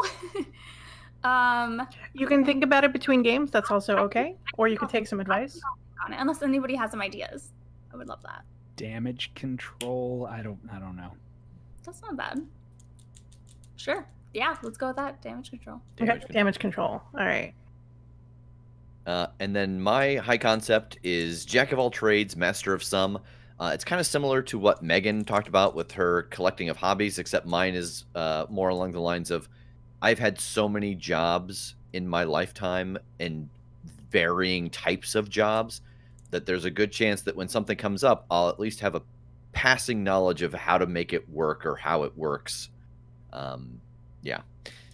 My drama came up, fine, I'll do it myself. It's the idea that if something has to get done, I'll just do it instead of, talking about it or waiting for someone else to do it. My vision board is like a boss, the idea that whatever it is I'm doing, whether it's making a show, performing, killing monsters, whatever, I want to be good enough at it that people could come to me for advice, and that I could be beneficial. Like I always want to feel like I can help someone else, that I know enough that I can help others. My day job is artist in residence. Just the idea of like a just kind of freelance artist, working at numerous places. It kind of gives me connections to a lot of smaller theaters or smaller schools in the area. And then my one aspect that I have taken so far is called I'll Sleep When I'm Dead. And it is playing off of the chronic insomnia that I have had for almost 18 years now. The idea being that it's a beneficial aspect, because if something were trying to, drain us or exhaust us, bitch, this is where I live. Like I sleep sometimes 45 minutes a night, and I'm able to function perfectly well. Sometimes better than some of my friends who sleep 8-10 hours a day. And my snapshot, I think selfie. My selfie. Sorry, selfies. Yeah, my selfie. My selfie is it's a very clear image in my head. It's the front of that store, the blood place, and like I'm walking out of it, and over my shoulder you can see the 3 people hanging, and you can see that their stuff has been taken. Because I'm not joking when I say I'm a survivor. Like there's when I was like, hey, I think my 4 is a survivor, everyone in the chat went. And so I think this is called Waste Not, Want Not. Yes. Perfect. Because man, that was sure my first impulse. Like, they're dead. What do they have that will help us? I think that's everything for us for tonight, right? Yeah, I think so. Yeah. All right. Thank you so much, Filamena. This is Yes, wild. this is wonderful. Thank you, everybody. I know we ran over a little bit, but we want to talk about the character layouts. Thank you for joining us on the first session of the Omniverse Chronicles iHunt. We will be back 7 more times with Filamena. Oh, yes. So join us. I was so excited. I can't wait. We are super excited to continue with this. Later this week, on Thursday, you can see Kim and Megan with Mystery Detectives. Actually, it's No. Megan and Tass. Oh, that's right. They're Yeah, we're finishing finishing that up. up. Part 2 got- of Call of the Sea. Part 2. Yep. Okay. Oh, yeah. Okay. Yeah, and then next Monday we will be back again with iHunt. So I think with that, we can let the credits roll. All Thanks for right. joining us, everybody. Have a good night. Bye. Thank you.